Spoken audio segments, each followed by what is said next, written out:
Looks like we're doing a Monday night version of our Sunday night show. We're going to do this the old-fashioned way.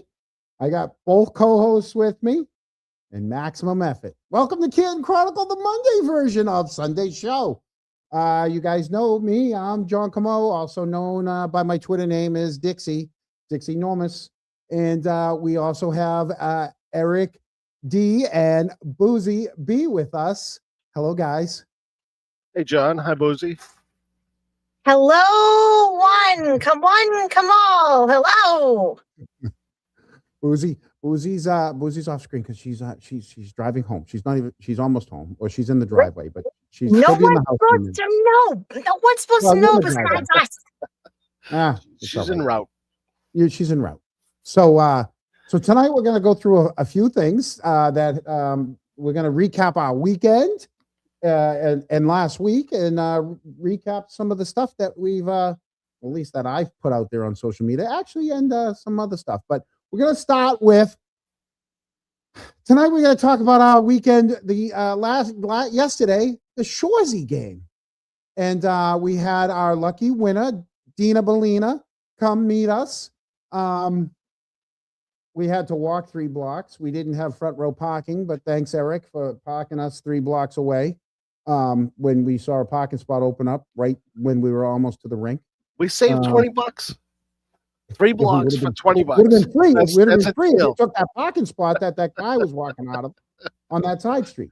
But I just, it was a great Shorsey Bruins alumni game. The only thing faster than those players was the realization that we had a very happy, healthy, normal crowd there. There was no drama. We saw no fights in the stands. I mean, there was a couple fake fights on the ice, but no conspiracies, no burner phones, no disappearing sneakers. Just a lot of good hockey, some laughs, and shout out to the Sudbury Bulldogs who they held their own out there. Yeah, it was a great time. They were undefeated. I mean, they hadn't won a game going into this. 0-5. 0-5. 0-5. They came out 5-1. Boozy? Jara could have played a little bit better. He could have played a little more. Because that's my boy. He could have done a little push. I think Chara got the loudest applause. Not even close. I mean, I thought the fans did a great job cheering, but they cheered like there was 15,000 people in there, not just 10. Yes, we are going to be talking about them. We're just gonna we just want to recap the good stuff first, and yeah, they did take their shirts off, and so actually, Dina Bellina, like I said, great cronk. She had fun. I got word this morning that she had fun, not from her, from other people. So she's been talking to people. She had fun. So we had fun. I know that. Well, you guys, well, let's show some people, the fun we had. Here we go. Let's show them. Oh, wait a minute. We got to get rid of her. We can't put her up there. Let's do that again. It's almost like we don't know what we're doing. You ready to have some fun? All right, let's play some hockey.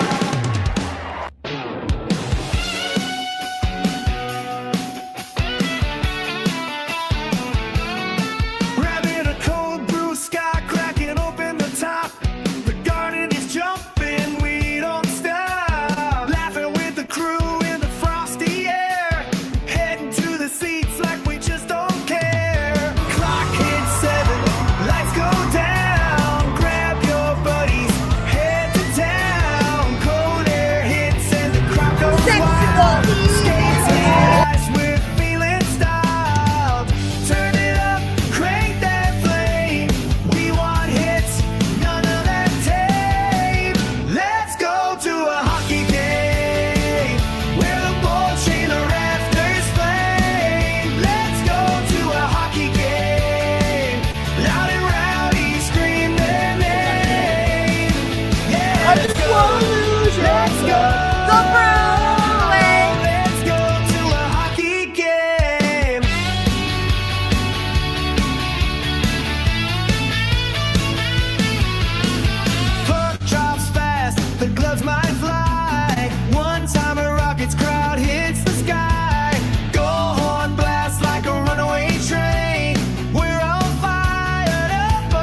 watched my brother get run 3 times that game. I'm still bitter about it.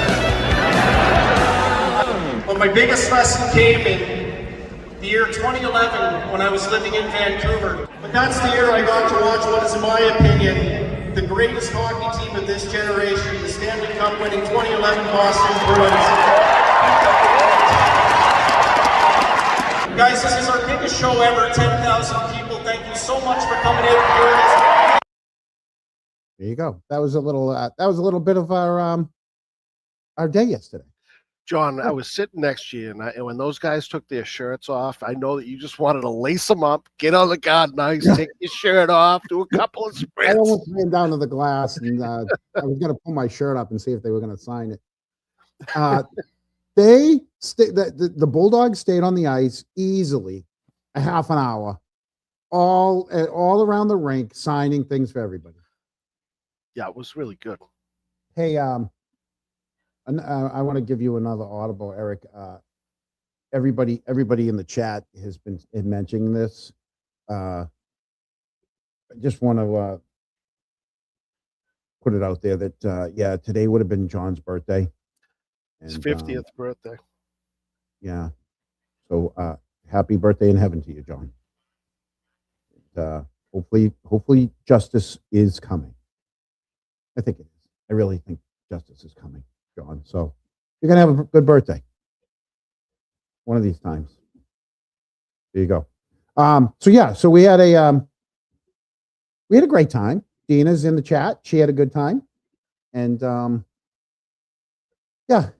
boozy is loud, people. I just want to let you know. I don't know how many events I could go to with. I could never. Let me tell you, I would never go to a Taylor Swift concert with her ever. Listen, when I say I am a good concert partner, I'm a good bring me to any sports game, tell me what side to be a fan of, unless it's one of my teams. And you know what? I'm going to be the loudest one in the room. You were the loudest one in our section. People were turning around looking. Good thing we were up on the balcony. I you know what? out a couple loud parts of the video. I'm like, that I can't put that in there. That is partially your fault because when I asked if Chara was going to be there earlier in the day, you're like, oh, I don't think so. I don't know. And then all of a sudden, he's the last one to skate on the Bruins side. And he just pops up and I started screaming bloody murder. That's my boy. Yeah. Him and Marshmallow. Those are the only two I really ever cared about. They had a different lineup than I'm used to seeing. I'm used to seeing, Middleton out there. And I know but I mean, one of the crowd is Bruce Crowder is out there. He's 67 years old. He's out there. Scored a goal. Sweeney scored a couple. Yeah. Ferentz was out there thinking it was still the Stanley Cup. Oh yeah, he was full speed. Was out there.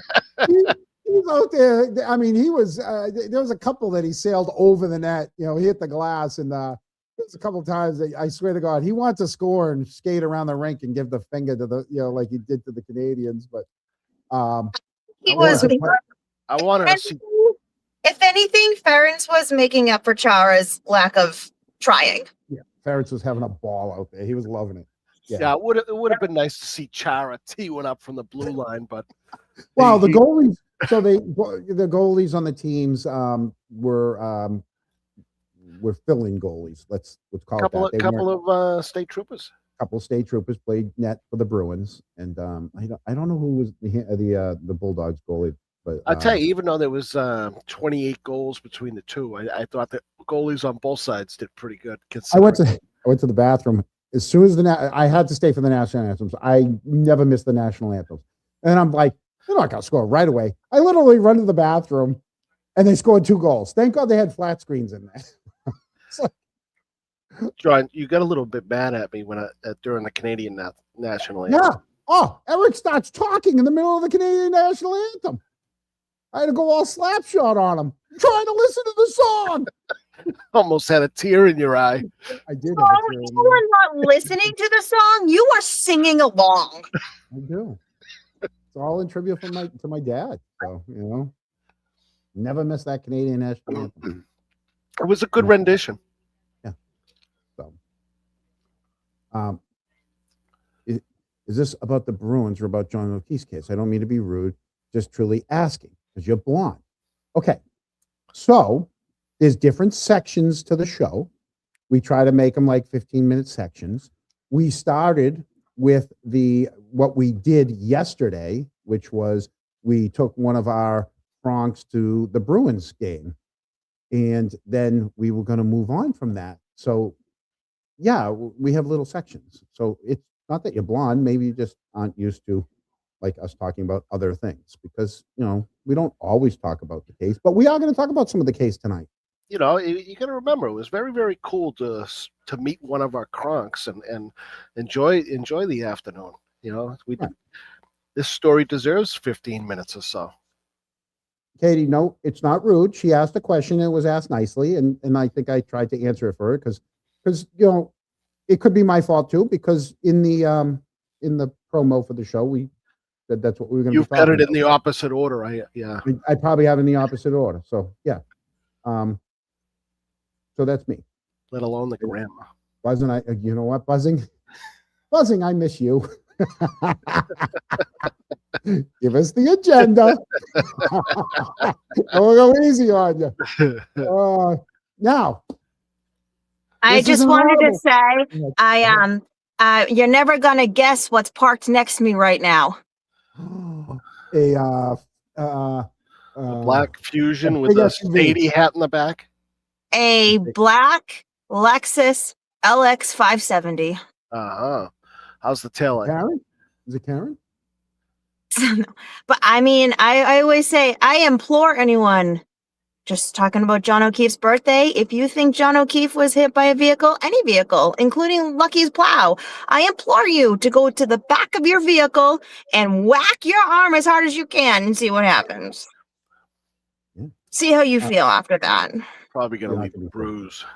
Yeah, bruise or broken More arm. than that, if you really can whack you're going to break a finger or your wrist. Good evening, Mazza. The voice. You're going to have Mazza on some night. I like his voice. Oh, yeah. Mazza. Mazza. Love me some Mazza. Is it Mazza or Mazza?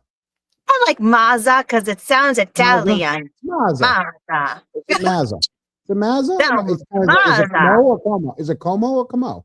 No. Okay. Promise you. But it ties into this. All right. Last week, Eric and I did a little bit about that FOIA request. And let me tell you, if I consider myself very, I'm not even going to get into what I consider myself. If you guys don't have TikTok, anyone that has TikTok, you got to go and follow Boozy Beauty. All right. Because her TikToks, the amount of research that this freaking girl does is amazing. Right. And so I want to play you something that she has posted recently that blew our research out of the freaking water. Right. Let me get this here, which I had ready, but now, of course, now I don't, but my own fault. It's Monday night, John. Don't worry. It's Monday night. Let's see if I can find it. Is it already in here? Let me see. Aw, chat is so nice. Thank you, guys.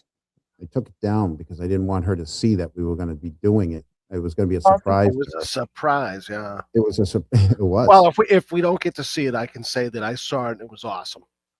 Oh, thank you. Hopefully John can figure this out, though. I know, huh? Yeah, because I'm clueless. I know you're clueless, and I don't know why I don't see it right now. So, but give me a minute. I'll find it again because I know I downloaded it just like literally a second ago. But I will find another one, and I'll just do it again and say it's downloaded, and that's how we do things around here. We don't get mad. We work the problem. There it is, right there. Look at that. This, and we say download. Okay. Now I know it's on the computer. All right. Now I can just video file. There it is. Okay. Here we go. Let's bring this up.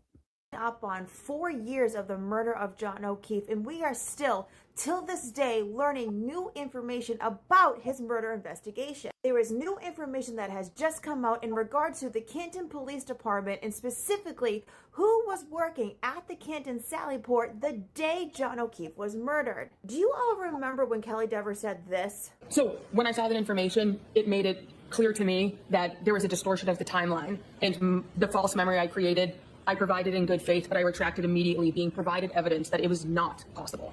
Now, the whole issue behind Kelly Dever's testimony was if she actually saw Brian Higgins and her boss, Canton Police Chief Ken Berkowitz, in the Canton Sallyport alone with Karen Reed's SUV for, quote, a wildly long time. She had told the feds that, but then retracted that, stating it was a false memory because she had been giving a timeline or proof that that was physically not possible. She testified that her normal shift at Canton PD that she worked that evening, January 29, 2022, was midnight to 8 a.m. She then clocked in overtime hours from 8 till 3 p.m. If you remember, she took over for Sean Good, who went to the scene at 6 a.m. Except now, all of that can be thrown out thanks to this new document that was just released via a public records request. This never-before-seen document is the Canton Police Department schedule for Saturday, January 29th, 2022, aka the day John O'Keefe was murdered.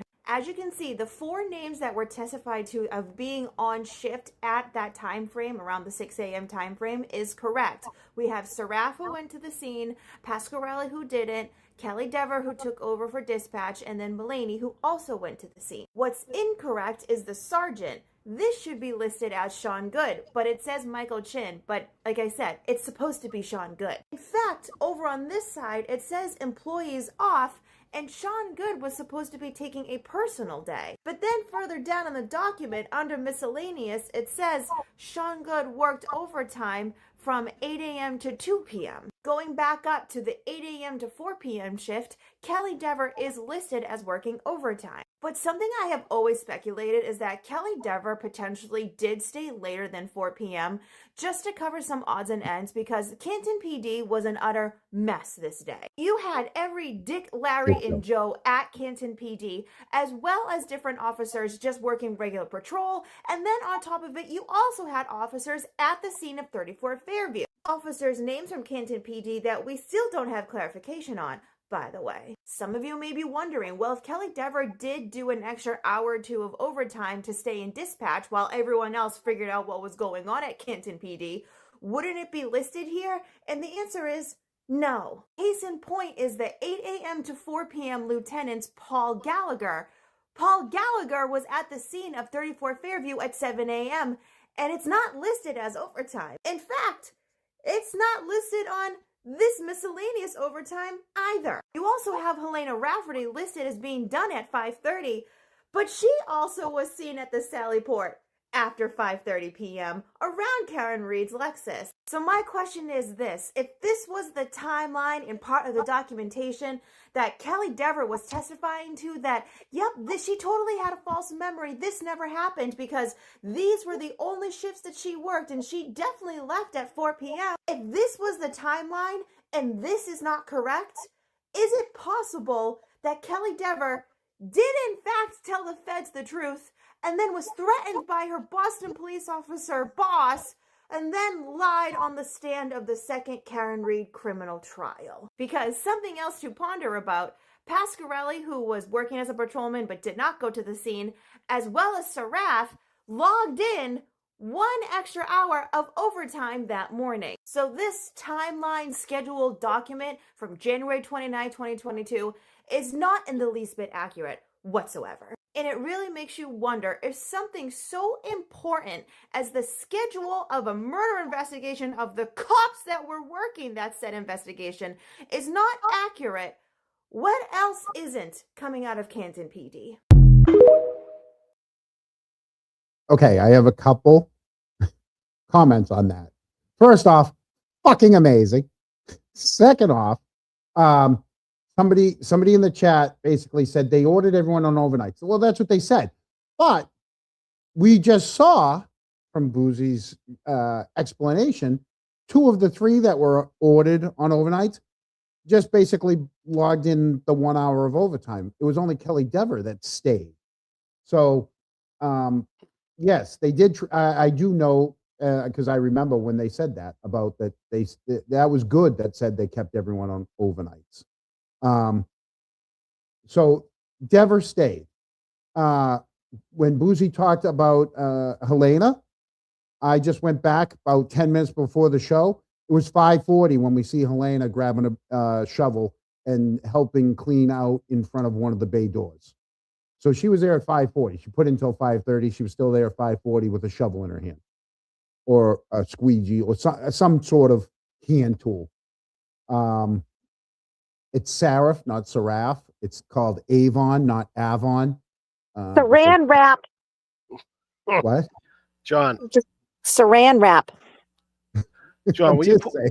will you put your screen full screen for us so we can have some fun? All right. Look at those things.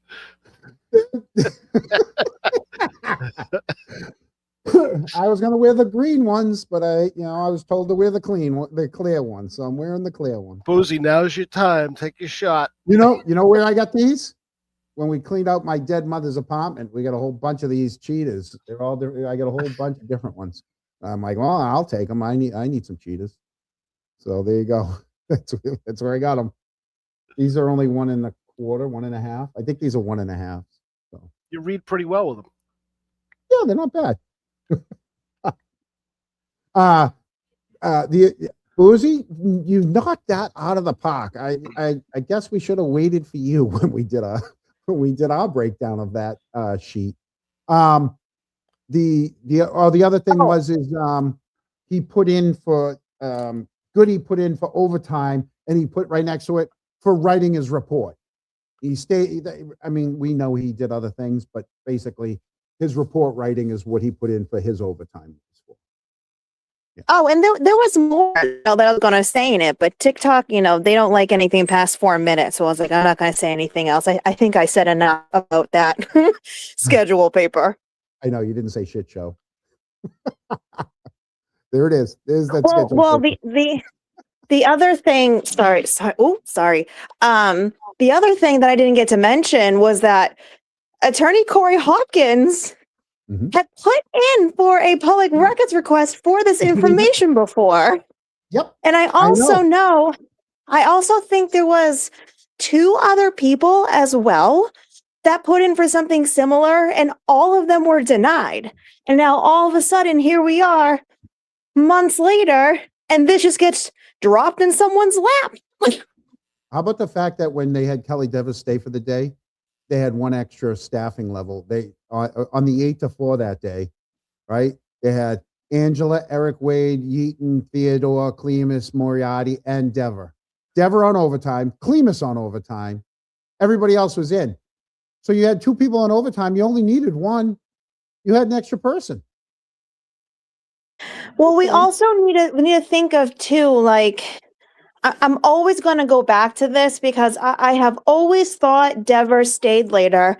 I have always thought that there were people on shift that didn't get paid or maybe off the books or something. I have always thought that, because to even think that Good and then 3 of them were, in the back of PD or at the church. And then Pasquarelli, who the hell knows where he was, because there was no emergency calls from 4 a.m. to 6 a.m. other than the John O'Keefe call. So we don't even know where Pasquarelli was, and they try to tell us that that's not available. The dash cam's not available. The location data of the cruiser's not available. And then all of a sudden, you have a cop driving by One Meadows when Karen leaves. Who the frick was that? This is what I mean when I say it's not too far-fetched to think that there were other officers around or involved that we don't know about. You want to mention the fact that Kevin Albert was also on call that day? Well, that's what I mean too. And it's like, so Kevin Albert was on from midnight to whatever, because I can't read it. It's too small for me. So technically, Kevin should have been the detective going to 34 Fairview, not Lank. But Lank went. 12 a.m., 12 a.m. to 12. He was on call the whole day, 12 a.m. to 12 a.m. Have they Right. have they released the information on the 3 supposed Canton PD that were down with the CERT team? Nope, not yet. Waiting on that answer to the refined FOIA request or information request. And you know, I always like to say, I like to name the names. And for some reason, from the get-go, they have been trying to distance themselves from Kevin Albert. The whole police audit committee, we were there. They didn't want to mention Kevin's name with the whole Proctor drinking down the Cape. And now we also realize it was also Hanover that they stopped at. Like they keep trying to distance and not say Kevin Albert's name. And I think we all need to start looking into that a little bit more, because why don't they want to say one of their best detectives' name, quote unquote? Well, that's what Gallagher said on the stand. He was the best detective, right? Or something to that. That's what he said. Yeah. The more we follow this, the more I'm telling you, I think the plan was not for Karen to be the one to find him. I think the one to find him was supposed to be Julie. Who? Julie. Why? Bringing the donuts over, she was going to find him. And then he got hit by a plow. I think the original one was going to be he got hit by a plow and Julie was going to find him. And the whole Karen thing, just there was too many. Let's go here. Let's go here. Let's do this. There was too much. Well, John, a lot of scrambling. I don't want to disagree with you on that, but I mean, you would think that if she's coming over in the morning, it's probably well after it's light out. So at some point, somebody's going to drive by. I would assume that they would think that it'd be just somebody driving by. Already, and not the Karen. problem is when Kerry makes the original call, right, to Goody, you have 3 officers behind the building in their cruisers running. You couldn't send one on a drive-by? Right? Hey, you're supposed to be at the party. We no, where? 34 Fairview. All right, well, maybe we'll swing a car down that way and see if maybe we, whatever. Nothing. Just saying.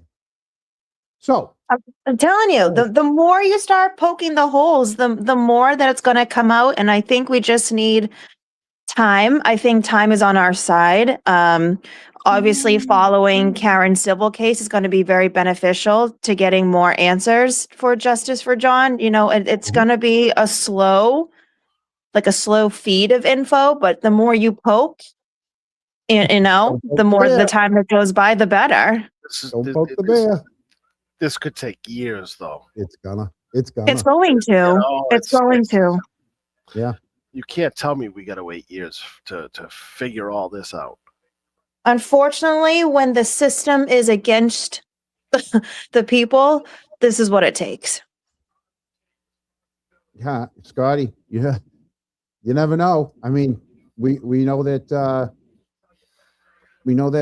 Higgins was in there for 12 minutes, not talking to Goody in a control room. That's an awkward 12 minutes. Yeah, well, do you know what? If nothing was happening in that dispatch, release that camera footage. Yep. There's a camera in there. So if they want to keep saying nothing happened, release that little clip of Higgins not talking to Good in dispatch. Oh, I can't. Because I've been going back through both trials, there's sidebars that I already know. I'm like, I can't wait to hear from this one. Like there's certain sidebars that I know I want. Oh yeah. So we're gonna have a future show titled Sidebars. Sidebar. let's have a sidebar. Sidebar. All right. We're probably gonna have multiple because it's gonna be a lot. Yep. Yeah, and I'm done with the 4-hour shows. Yeah, no. We just break them up. We just break them down into 2s. So that's that thing, guys. If you have TikTok, go follow Boozy Beauty on TikTok. If you don't, we're gonna do one TikTok each week. We're gonna pull up whichever one either me or Eric likes the best, and we're gonna talk about it on the show. We are? I don't know. I just made that up. Okay, that's a lot of pressure on me. Well, you don't have to worry about it. You just keep doing what you do, and You just do your John and thing. I'll figure out which We'll one pick- is coming on. Right. Oh, jeez. Absolutely. That's a So lot. it's What do you not mean lot. that's a It's lot? awesome. You have so much. You got a huge library over there. Yeah, I do. I so much so that I got bots stealing my content and people thinking it's brand new content, and I have all these other accounts, and I'm like, stop stealing my stuff. The law up here is so crooked that they could eat a nail and crap a corkscrew. The McAlberts might be roosters today, but they'll be feather dusters soon. That's cute. That's a country girl right there telling us that stuff. That was a country girl right there. I know that. All right, so let's move on. All right, because this show's going to move fast. We're going to move fast because I know Eric and I are going to argue about a lot of stuff because in the pre-show, he half paid attention and then he argued about half the shit I put up there. So tonight, we're also going to talk about some other breaking news, and that's Kerry Roberts is about to make an appearance on a YouTube show that is very sympathetic to the House defendants. That's right. Kerry, the woman who switches her story so often, started to think she's like a goalie who keeps going back and forth, going, hey, what end am I defending? Is going to be on the, I don't know, what's it called? The fearsome foursome, what is it? I don't want to, I'm not making fun of them. What is it? It's called the forensic room, right? Did I get that? Is it right? Forensic room. The forensic room. Yeah, all right. I think that's what it is. Come on. I don't want to do it wrong. Tuesday's Gazettes. Yeah. No, it's Tuesday Gazettes. It's the forensic room. I think that's No, what it is. they opened up their own channel and their own Twitter. Called the forensic room. Yes. Spelled forensic room. And All then they also say that they're sick of tired of being, harassed themselves. So now they also consider themselves part of the crew. Well, you're a YouTuber just like the rest of us. You got to take the good with the bad. Good. People like to tell us what we say. Gone bad. Gone bad. Oh my God. If I just happened to have it ready. Yay. I know. Do I have it ready? Yeah, I do. Wow. I'm not gonna do it all night, but that one Good. time. Gone bad. So she's gonna so Kerry is going to be a guest on their show Soon. and very soon. So I figured since Kerry's going to be a guest on their show, I recently have posted a couple other things of Kerry that I've come across. Last year, I had come across when both Kerry and Jen talked about when they showed up to John's house and they yelled at Karen. Karen's like, look, I cracked my taillight. And they're like, let's go in the house and look for John.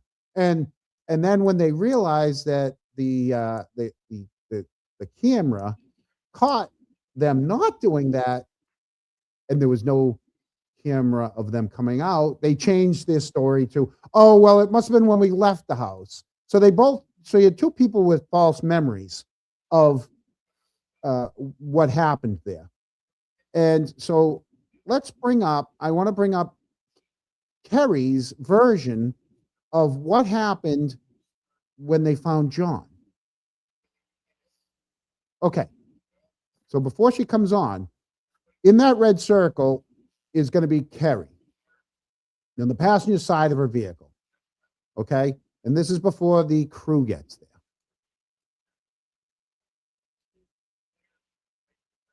And we're going to get to what she was doing right before this and what she's doing now. You can't tell right now what she's doing, but you'll see her in a different video what she's doing.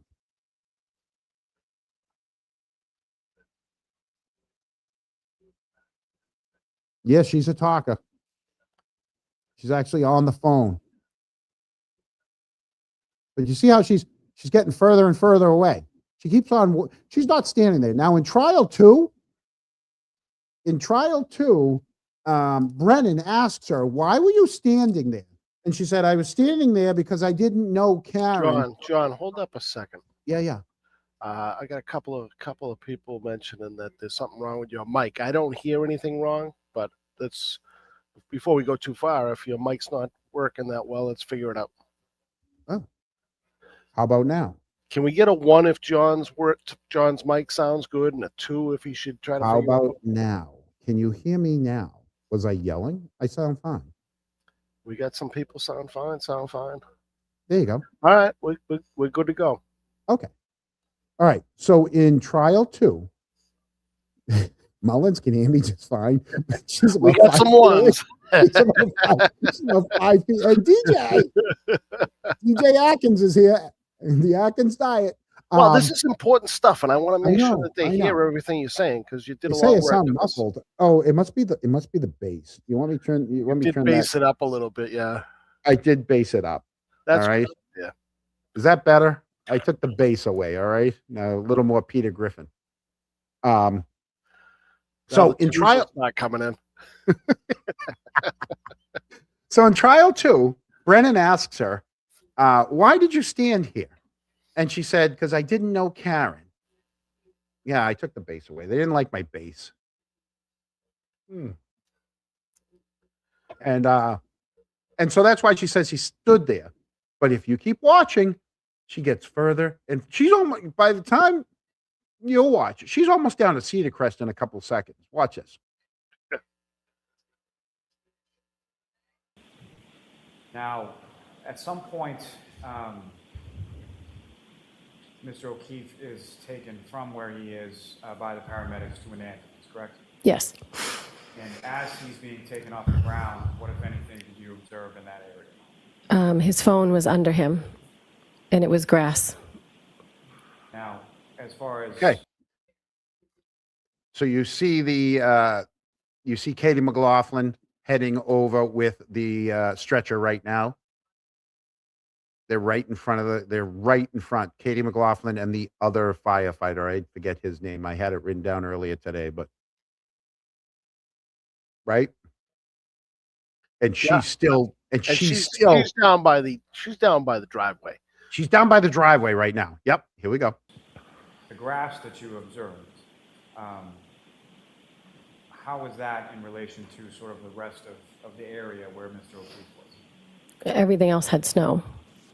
So everything else is covered in snow, and when he's lifted off the ground underneath his body, is that where the grass is? Yes. She is so far now. You can, like, I had to enlarge this, though. I had to zoom all the way in just to see her still moving to make sure she was in this picture. She is, if on the lower, because I tried to enlarge the bottom one for people, where that red circle is. If you go up about, I don't know, to where the blackness starts, that's where she's way down there where the blackness is in that picture. She's all the way down. I gotta keep going. Here we go. And his phone was where in relation to his body? As far as when he's lifted up, what part of his body had been open? Like maybe his shoulder, maybe it was like his back. So when. Okay. So she says it's on his shoulder back. And right now he's already on the stretcher. And she's not even back yet. They lifted him up. It was under where like his. And there's Jen. Jen is almost always talking to one of the officers. Well, that's what I mean. When they try to make fun of Kerry for being a talker, I'm like, has no one watched this dash cam footage in full? Because Jen doesn't shut up the entire time. Nope. And the way I do it is I will watch it. I'll watch only one person the whole time. And I'll note everything they do. Then I'll back it up and I'll watch it again and I'll pick someone else and I'll watch that the whole time. I don't watch the whole scene. I just watch what each one person does and I note what they do the whole time. But Jen, you're right. Always talking to one of the officers. She's almost never not talking to one of the officers. Whatever the right side of his back. Okay, yeah, she's way down there. She's on her way back. Sort of up towards his shoulder blade or down towards his lower back. Okay, so there she is right here. right against the back of her car. So let me back it up a tiny bit. So there she is. She see right there that there's her hoodie. She's just come back into the picture. So she's walked up. So she's right behind up. Jen. She's behind Jen. You can just see the edge of her fur hood. Right? And now watch. Because they just walked by. Shoulder blade or down towards. Here they are. They're walking by, and she's walking against the stream through them. Lower back if you. In the middle. And then what'd she do? Boom, gone. Right to the phone. Saw the phone or the blanket on the grass. What if anything? There she goes in the top of the screen. There she I goes. picked it up. I put it in my pocket. And at some point, one of the first responders asked if I had it. I handed it over. Do you recall who that first responder Now was? she's gonna wave the blanket. There she is, waving the blanket. Firefighter or paramedic or. No. 5:15. 6:15, sorry. 6:15 is when she picked those things up.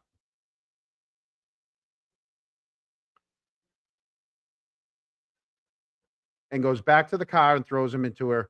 Goes back to the car and throws him into the vehicle. And her phone's in her pocket, according to her. 6:15.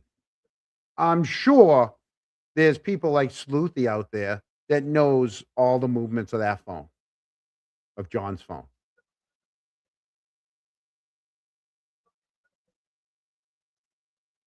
Okay. So when she goes on, what happened here?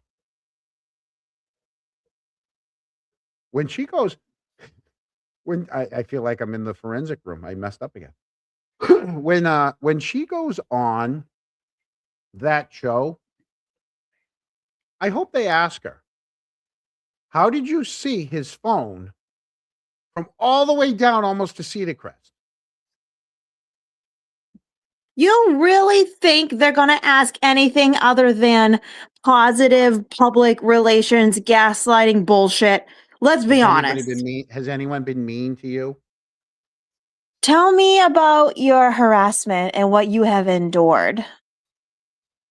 Just go on about that and talk about your friendship with John and blah, blah, blah, blah, blah, blah. There's going to be no substance to it. Somebody just said, so who did Kerry call?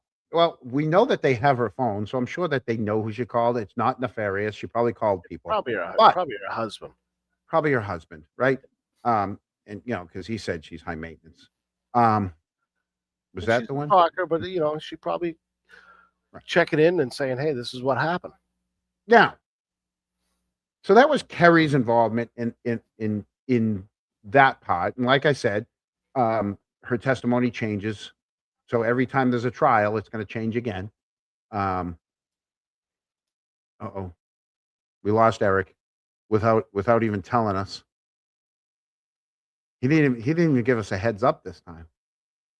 I'm still here. I know. So, while he's gone, because he doesn't pay attention to this stuff anyways. So, well, okay. At the same time, now let's watch Jen recount of that exact same time period from 6:11 to 6:14. The exact same 3 minutes. All right, here we go.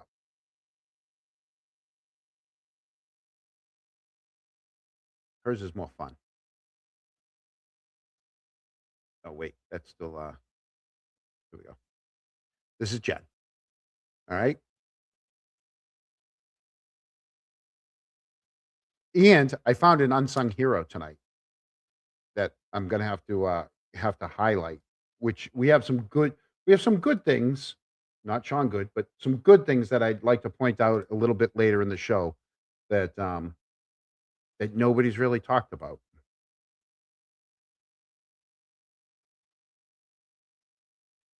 All right. So she should be coming in any second. I tried to comfort Miss Reed. At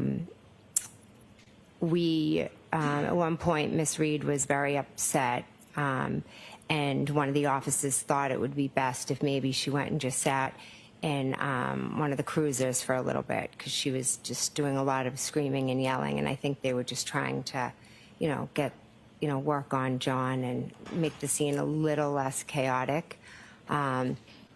So I went into the back of the car with her, and Kerry Roberts came over. And then we all were just sat in the back of the, Karen and I kind of were scrunched and sitting in the back, and Kerry was at the door. Okay, they're working on him right now, correct? Oh yeah. They're giving him CPR, right? So this is the time that they're working on him. 6:12, yeah, because he didn't get lifted till like Well, 6:14. no, correct. And in another shot, you can actually see them doing CPR. But this is where they start working on him, because like we heard from Katie McLaughlin, they were the last ones to get there. That's why at 6:14 they bring the stretcher across. So we know that she's being worked on. So this is that time. Jen, you're correct. This is the time they're working on him. I believe you. They're working on him. I don't believe you're in the back of a car right now, because I see you guys running around. Scrunched up next to her. Yeah. Yeah. Oh, Scrunched up right next to Karen. Like I said, guys, on the last video, remember what I said? This is where we started the last video with Kerry right over there before she walks off down to Cedar Crest. Let me back up a couple seconds. All right, let's watch Kerry. Everyone, don't listen to Jen. We'll back it up. Watch Kerry come out of her driver's. Scrunched and sitting in the back, Watch and Kerry. Kerry was at the door. What she got in her hand? Alcohol. Her phone. Cruiser. Oh yeah. Her phone. Her phone. Right? Just so we have the numbers and the data, I did pull up Sleuthy Goosey's document, so I can tell you when John's phone was moving. Okay. So just a reminder for those of you who don't remember, the phone data sometimes can be a little off. The Apple Watch is always the most accurate, but John didn't have a watch, so at least we do have something on his phone. So it says from 6:04 till 6:11, John's phone takes 432 steps, almost just shy of 660 feet. And then John's phone doesn't move again until 6:15.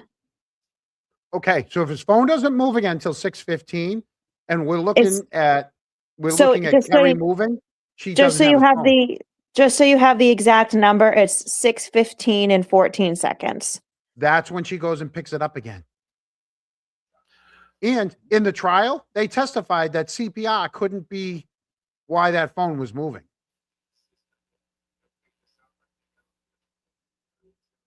How long after she picked the phone up, allegedly, did she give it to a first responder? She doesn't know. She doesn't know.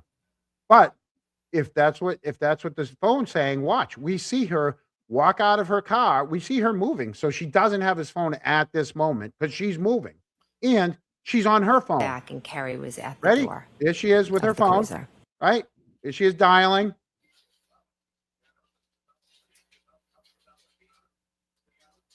There she is on it. See? She's on her phone.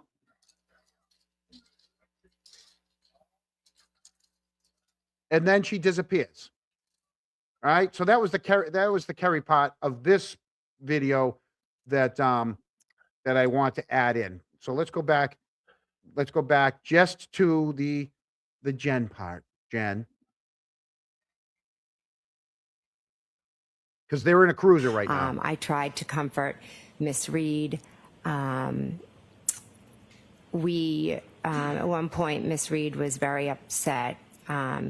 And one of the officers thought it would be best if maybe she went and just sat in one of the cruisers for a little bit, because she was just doing a lot of screaming and yelling. And I think they were just trying to, work on John and make the scene a little less chaotic. So I went into the back of the car with her, and Kerry Roberts came over.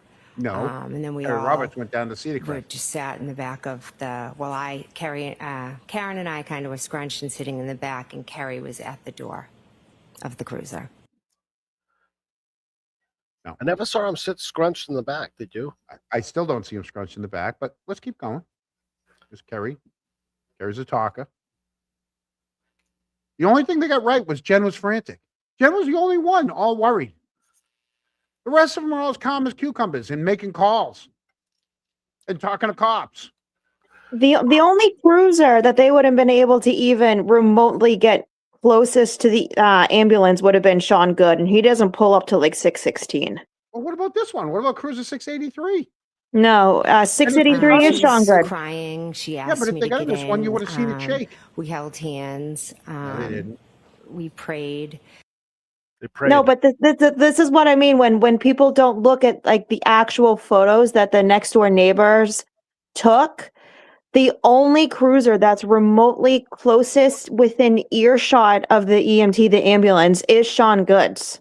It's the furthest one back, and it's not even that far back. It's just not possible. This story is not possible. Where is? Oh no, Sean Good where wasn't is there yet. Seraph's and Mulaney's cruises. Sean Good wasn't there yet because I cut that off underneath. Sean Good's I told dash cam. you. You're right. He's still driving down the street. You're right. You're right. I told you. I have Sleuthy Goosey's numbers right up in front of me. 616 Sean Good arrives. Yep. Right. So just so you know, Mulaney's car is in front of Kerry's facing us. Then it goes Kerry's car. Then it goes Seraph. And then behind that is the EMT. So are you saying that Seraph's cruiser was close, if not adjacent to the driveway? This is Sarah's cruiser, the dash cam. No. The top picture. The No. top picture is Sarah. Next to the fire hydrant. This top picture is Seraph's because when you see him pull down and then he gets out of the car and you hear him go, "What's going on here?" That's his cruiser right there. Let's go. Let's see what else Jen wants to talk about. She did have blood on her hands and. Yeah, mention the period again, Jen. No, you I cut sicko. that out. I cut that out. Sicko. She just kind of was all over the place.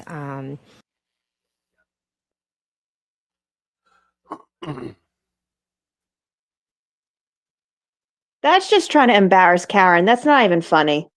Right now, here comes the same shot. Here comes Katie McLaughlin, right, with the stretcher. And then at one point, we saw them moving John towards the ambulance. Okay, while you're standing 5 feet away. And at that point, Miss Reed started yelling to Miss Roberts, "Go check on him. Are they working on him?" Couldn't have done that because Miss Roberts is down at freaking Cedar Crest. Close to. Is he dead? Is he dead? And at that point, myself and Miss Reed got out of the car. No, you didn't, because you're standing right there next to John's body on a stretcher. And she started yelling and pulling on me to Google hypothermia and Google how long it takes for somebody, to die in the cold. No, you didn't, because it's 6:14, not 6:24. You made up a story to match your cover story because you're trying to do it on the fly. Because she's trying to do it on the fly. There's so much detail to this story she's telling, and none of it corroborates what we're seeing. Right. It's a false memory. Sure is a false memory. False memory.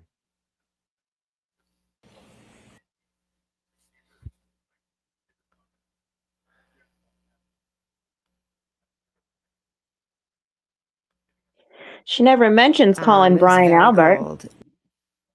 Nope. Windy, the snow was blowing. As I stated, I have multiple sclerosis. So when I am out in either extremely hot or cold temperatures, I lose the feeling and sensation in my fingers, which obviously made the Googling very hard for me to do because of my motor skills. But you can talk fast.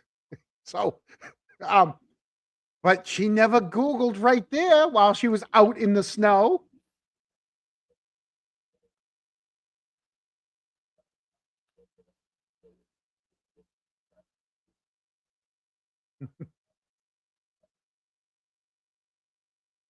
I think we hear from her one more time. I can't remember. I mean, I put it together, but I can't remember anymore.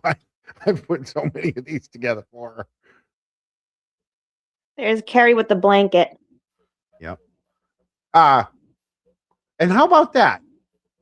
You have officers there, and you allow someone to remove evidence, shake the evidence out, put it in the back of their car, and drive off. So G.I. Josie, I have it, but I don't have it tonight. I will post it.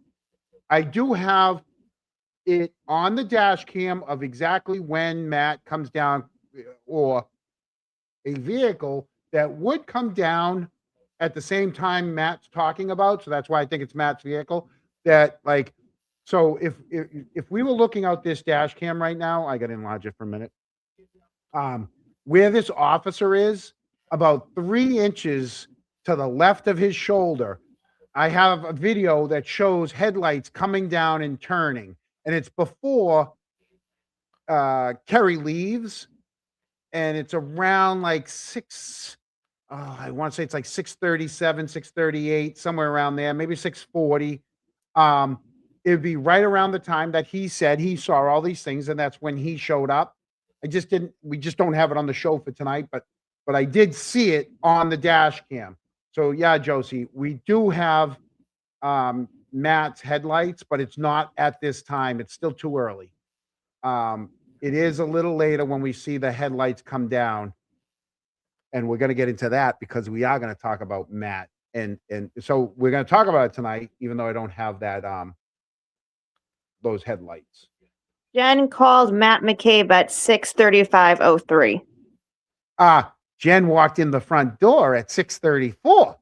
She called him before she ran up the stairs. So she walks up the driveway at 6:34:43. She's probably going in her contacts to call Matt, and then calls Matt, and then at that same time climbs 1 flight of stairs. And then calls him again at 6:47. And then she rejects a phone call from Matt at 6:52. 6:52. He's already there. He's there at 6:40. Why is he calling her when he's already there? Jen McCabe rejects a call from Matt McCabe, and it was deleted 6:52 and 39 seconds. What's the 19-second call from Matt? That was at 6. So hold on. There's two phone calls. 6:35 and 3 seconds. That's a 19-second phone call. Yep. Then hold on. Then there's a 6:47:04. That's an 18. Thank you. 6:47 and 4 seconds is an 18-second phone call. And he's already there. He's already there at 6:47. Why is he calling her if he's with her? Hey, I'm outside. They won't let me in. Nobody saw you. Let me in. It's cold out here. I mean, I just think it's real funny that she called Brian Albert at 6:23. He didn't pick up. She clearly wanted help or something. So then she immediately Googles, how long does it take to digest food? Sherry, Matt said the ambulance was there when he arrived, but he can't remember if it was there when he first tried to come down or then went back around. And then, but he remembers seeing ambulances and fire engines. I'll give him credit on that, but we're about to get into the Matt stuff as soon as we finish Jen's lying story that she's got.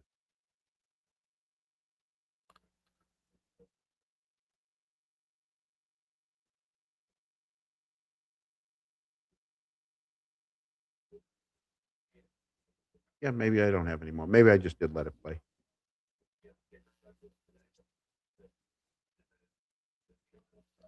There was so much. I had so much extras that I found in that. Yeah, so that was it. That was Jen. That was Jen's. All right.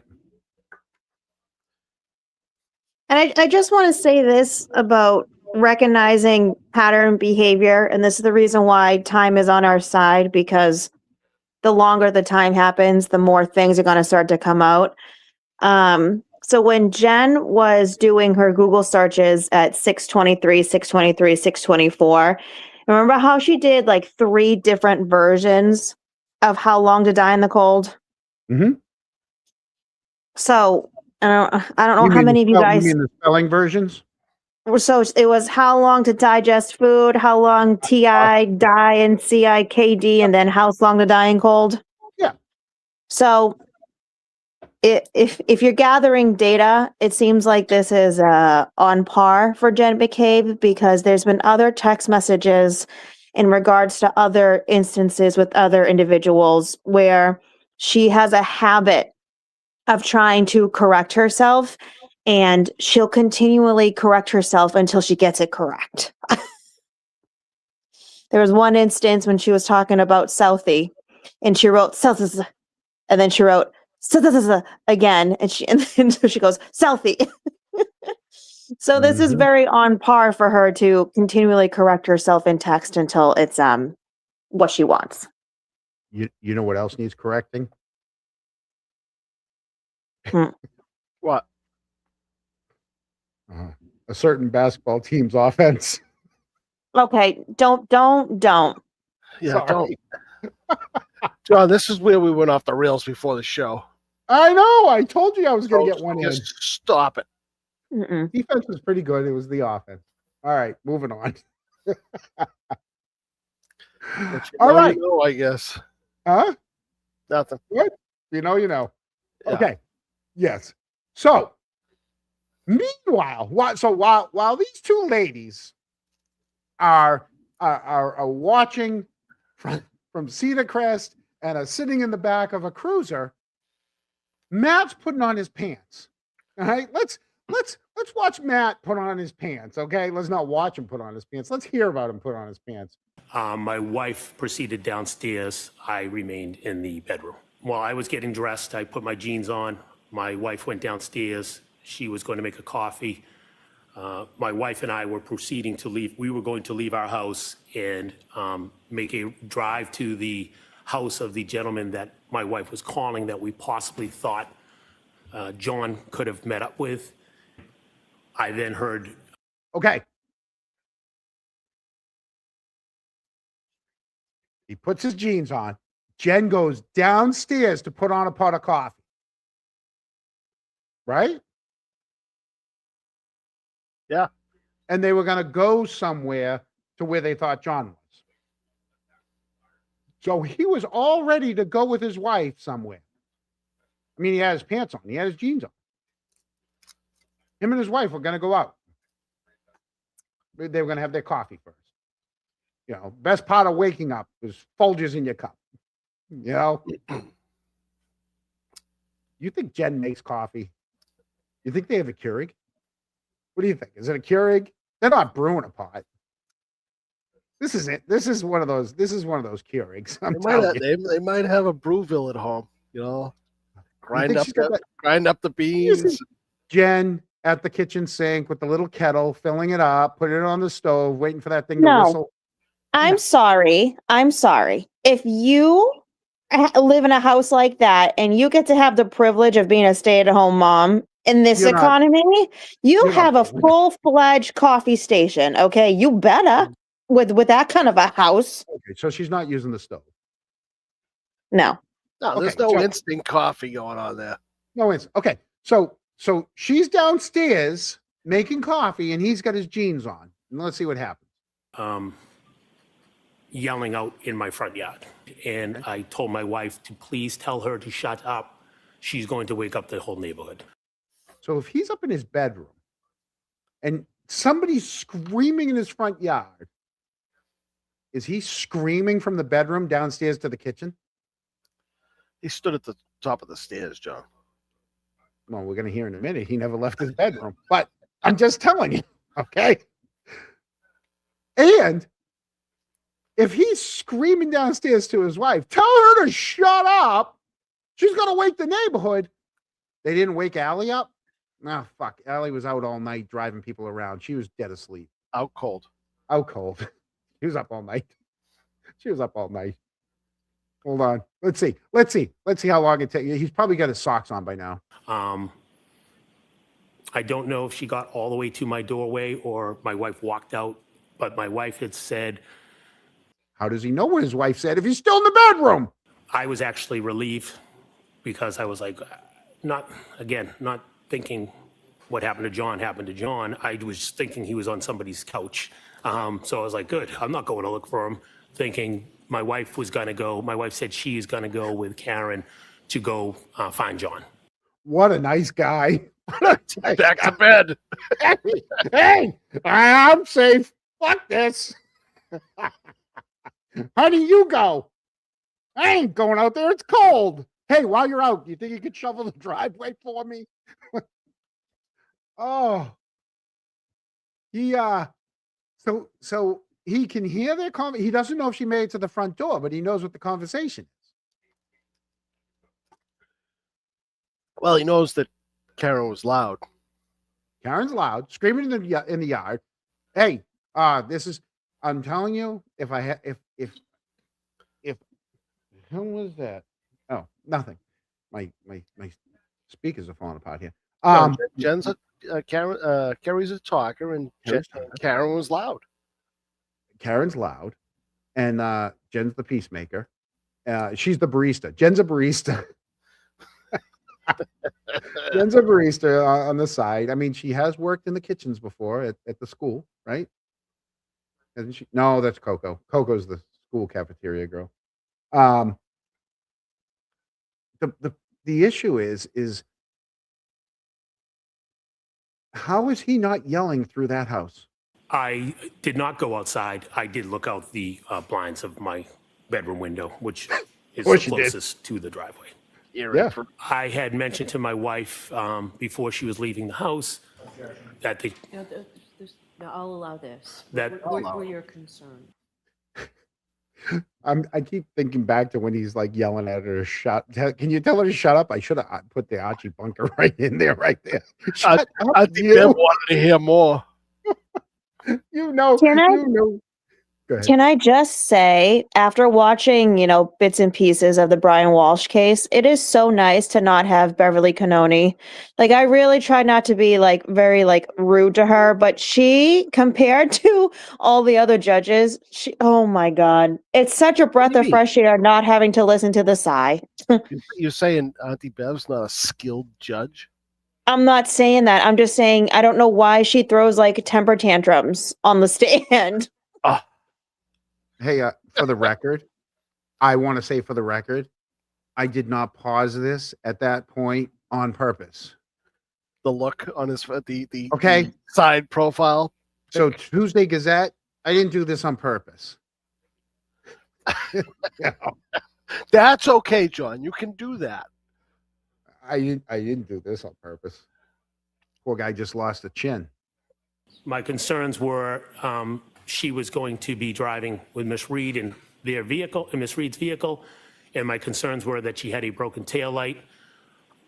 What I thought by a broken taillight was that her taillight was out, meaning there was no light. And I didn't think it was a bright idea to be driving around with no physical light on the taillight. The next time I spoke to my wife was an hour later. At 6:34 when she called you from inside the residence at 34. John. Yeah. If he stayed up in his room and he peered out the blinds, Uh-huh. how did he see her taillight? Well, Did he she didn't. He back just thinks into the it's out. driveway? No. He's going to tell us because he thinks the taillight's out because she says it's cracked. He gets out from cracked. But he said there was no physical taillight. I know. I know. Because she pulled in. I received a phone call from her. Yeah. I don't know the exact time, but I'm going to say about an hour. 6:34. So 6:30. I proceeded to finish getting dressed. An hour later, he hears from his wife an hour later, and he's going to get dressed now. Oh, it's serious. I better get dressed. He went back to bed, John. He took his jeans off. Yeah. So, yeah. Here we go. Hear from my wife an hour later, and he's just walking around the house in his jeans. Well, like me. Time, but I'm going to say about an hour or so. I proceeded to finish getting dressed and drove over to Fairview. As I said, my wife had made a couple phone calls, and one of the calls with Karen Reed, she blurted that she broke her taillight, cracked her taillight, something to that effect while we were, while Jen and I were still in the bedroom. So while he's in the bedroom with Jen, Karen Reed blurts out that she cracked her taillight, and he gets, her taillight's out? Yeah, you shouldn't be driving around town with a broken taillight out.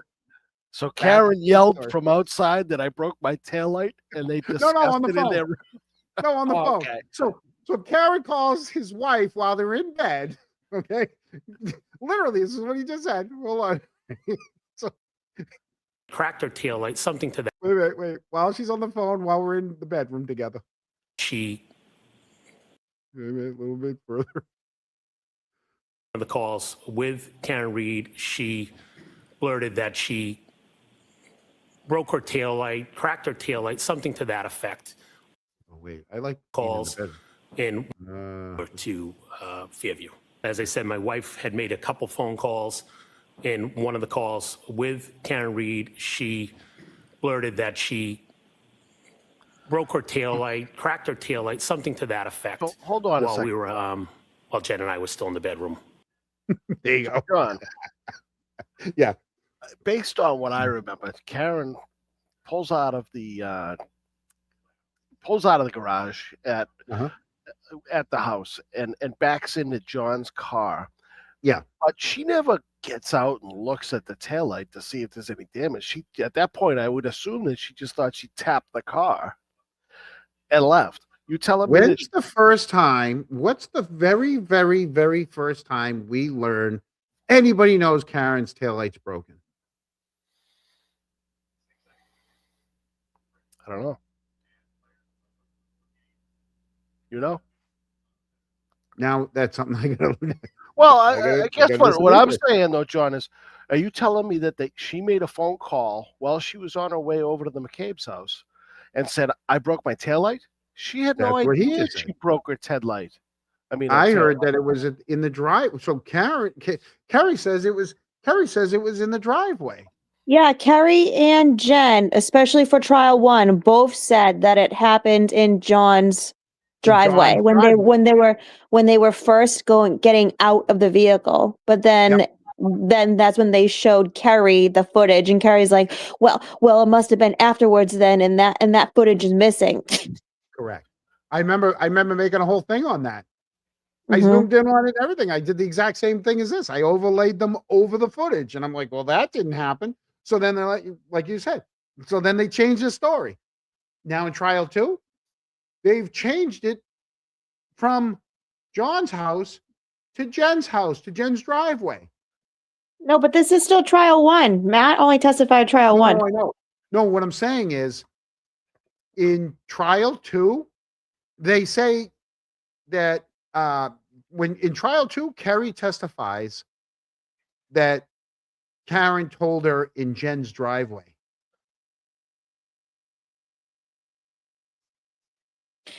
So how many different is that Jen's 8th story, different story now on this night? I know. All her different versions of what happened. Oh, Tuesday Gazette. You guys are going to have to clear this up for us. I trust you guys will give us the real story on that taillight. John, maybe they'll let you on Tuesday because that little debate conversation. No, I don't want to debate. I just want to ask questions. No, actually, they did say they're more than willing to if you can be, what's the word they used? Well, yeah, I mean, John's Civil? not going to. Yes. He's not going to use the trigger words. He's not going to say house defendants. Jen's driveway, John's driveway, whatever. It's a J. There's a J driveway somewhere. Yeah. I still even with those type of agreements, John, they'll never let you on. They might. I offered we can do a double show. You guys can have as many viewers as we have, like 42. I don't know what we have. 48. Whatever. 48.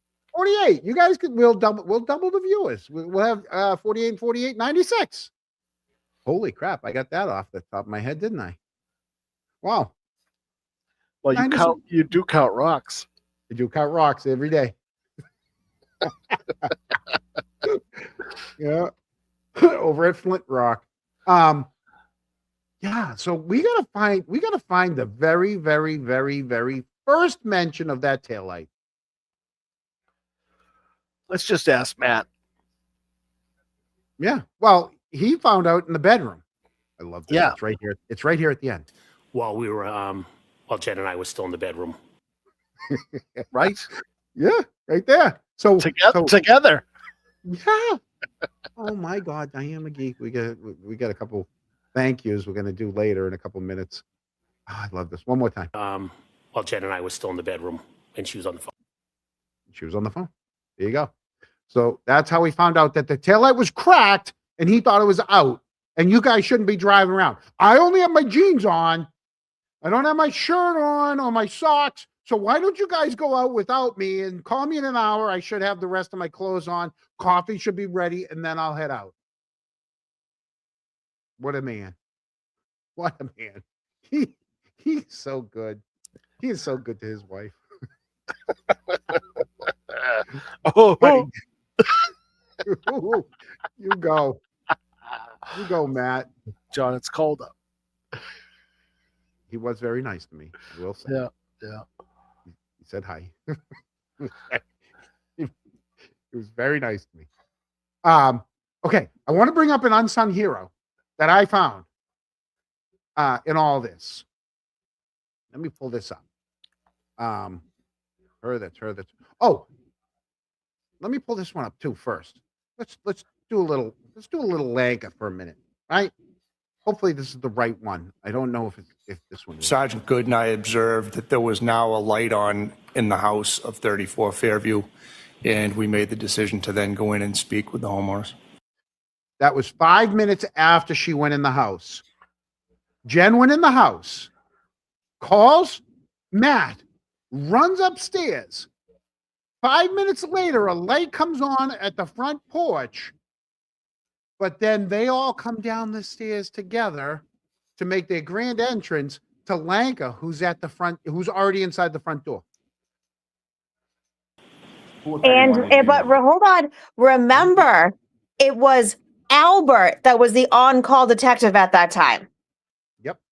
Not Lank. Senior, but Lanka is more senior.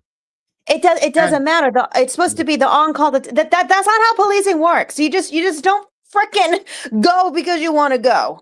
That's not how this works. You're an on-call detective. That detective goes. What's what I mean? This is what I mean. So was Kevin Albert elsewhere? Overtime. Seniority. I want the money. I want the overtime. I think it's very highly potential that Kevin Albert was elsewhere. Yeah. Yep. I agree with you. I'm just being silly. But here we go. Did you speak? Self-activate. Self-activate. Brian Albert and Nicole Albert.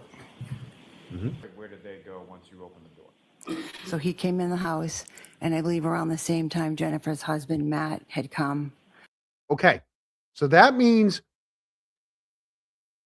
mind you, Lank went in that house 3 times. He went in there at 6. When the light came on, he went in to speak to the people. He's going to say, we then saw Matt McCabe, so I went back to talk to Matt, and then he went back around 9 o'clock when they called him from the station.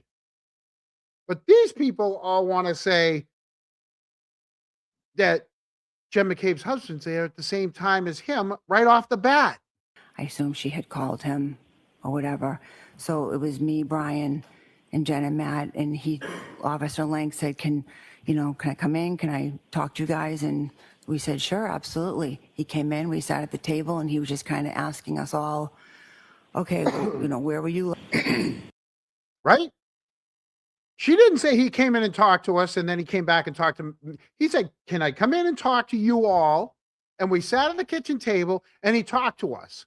So Coco is saying that Matt McCabe was in the house from the beginning. Just inside the door by the staircase. He didn't. So you and Detective Sergeant Lang go into the home at 34 Fairview, and who, if anyone, did you speak to in there? Mr. Albert, Mrs. Albert, Brian, and Nicole. Now, he's going to catch himself. See if you guys hear this. It's something I caught, but I never ever gave it much thought. Remember how they all said the only one that came in first was Lank? He came in alone. And then they said, oh, well, then Goody came in after him. Goody catches himself. And if anyone else was present in the home when you spoke with them? When I was in there, I know Jen was in there, but we didn't speak to her because we already spoke to her, but we just spoke to Brian and Nicole right in the front room. Right there in the front room. And when you go downstairs, what do you see when you get to sort of the bottom of the stairs? What do you see when you get to the bottom of the stairs? Saw a Canton police officer downstairs. How the heck did the Canton police officer get in your house as you come down the stairs? Because Jen left it open. She left the door wide open in a snowstorm and a blizzard? Well, okay. So this I is can't this just go in someone's house. Not that without you permission. also okay. Okay, but here's the thing. This is the only thing I'm going to keep reminding people. This was a very chaotic situation, and trauma responses, even if you did part of the deed and you have a wherewithal of what's happening, when that shit goes down, your brain goes haywire. Most people don't know what to do in traumatic instances. So would it be normal for someone in this to leave a door wide open? Yeah. Chloe Well, opened the door. maybe even the door was closed. But John, this is Canton. You know, Chloe, Mike's she paused- familiar with. Pawed the handle. She pawed the handle, right? He Pulled it walked right back. in. He knocked, and then he may not even knocked. He just walked right in and said hello. Came in and said, "Sorry to bother you." So inside your house at that point? Yes. Then all three of us went down the stairs. The upstairs. All three of us went down the stairs. So she wasn't at the front door. She just came down the stairs after she watched her sister and her brother-in-law get dressed. Another to great downstairs. pause, Second level. John. Thanks. Goes downstairs to the first level? Yes. As you come down the stairs, can you see the front door? Yes. Is there anybody in the house at that point? I saw Officer Lank. So all three of us came down the stairs, and Officer Lank's already in the house. At the kitchen having coffee. No, she made coffee back at her house before. Matt's still putting his pants on. And Brian Albert. They were walking with me down the stairs. See, You think Brian put his jeans on? they were walking with me down the stairs. So twice. So once again, it's another memory that she has. She said it twice. All three of us came down the stairs. They were walking with me down the stairs. With me down the stairs. I was standing at the front doorway, and then my husband Matt had just arrived. Who is there? So my wife Nicole, her sister Jen, and I believe Jen's husband Matt arrived almost the same time that I came downstairs, maybe a minute after. John, Yeah. you think he came down the stairs in his feety pajamas?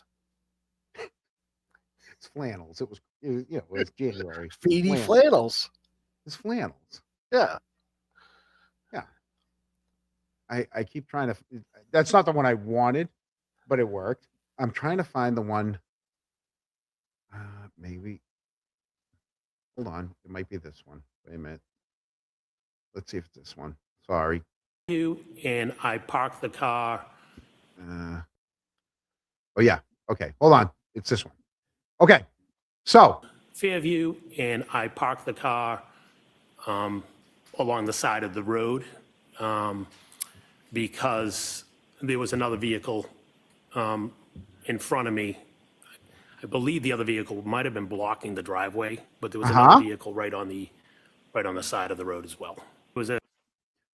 do you guys remember how they asked every different officer, did anyone come in or out of any of the houses? What did they say? No. Okay. Where did Matt just say he parked the car?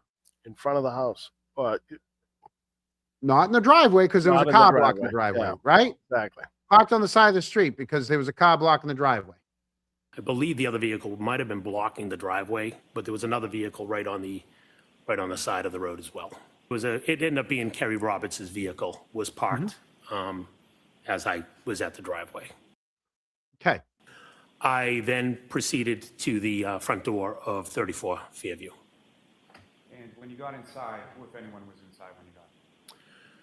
When I got to the front door, it was my wife, Brian Albert, Nicole Albert, and Officer Lank. Yes, Officer Lank asked me to step outside, and we spoke briefly. He asked me about if I knew what happened to John. Obviously, I told him no. I had no idea. I'm just finding out right now. He asked me when I last saw John. I told him I saw him at the waterfall. We saw him at the bar. We haven't seen him. I believe, again, heat of the moment, I believe I said we saw his vehicle out front, but we never saw John. John, did he just say that Frank asked him to go outside? What else? So if they stood outside of the front door talking,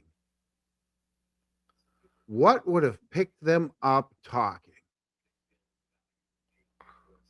Well, the Dash cam. Ring doorbell? Yeah, the Ring doorbell or whatever type of system they had there. Dash cam. Dash cam. Dash cam. Too far away. Oh. No, not if they're yelling. Not if they're yelling. Do you think Lank and Matt are yelling at each other? Maybe. There's How no many reason ring for that. doorbells? How many Ring doorbell videos have we seen of silly stuff? People, people farting, people falling, people. That camera would have picked stuff up. It would have picked the whole thing up. Yeah, absolutely. Yeah, but their doorbell wasn't registered, wasn't loud, wasn't anything. Well, the other thing too is, why did anybody else get asked to go outside privately and have a conversation? No, he's the only one that or got was it separated. just Matt? He was the only one separated. That's interesting. Did he? I won't even say it.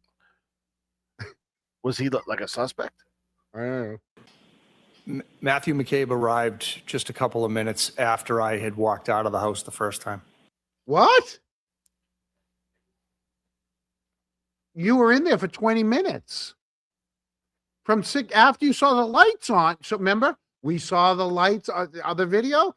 We saw the lights on, so we decided to enter the house. We entered the house. Him and Sean Goody.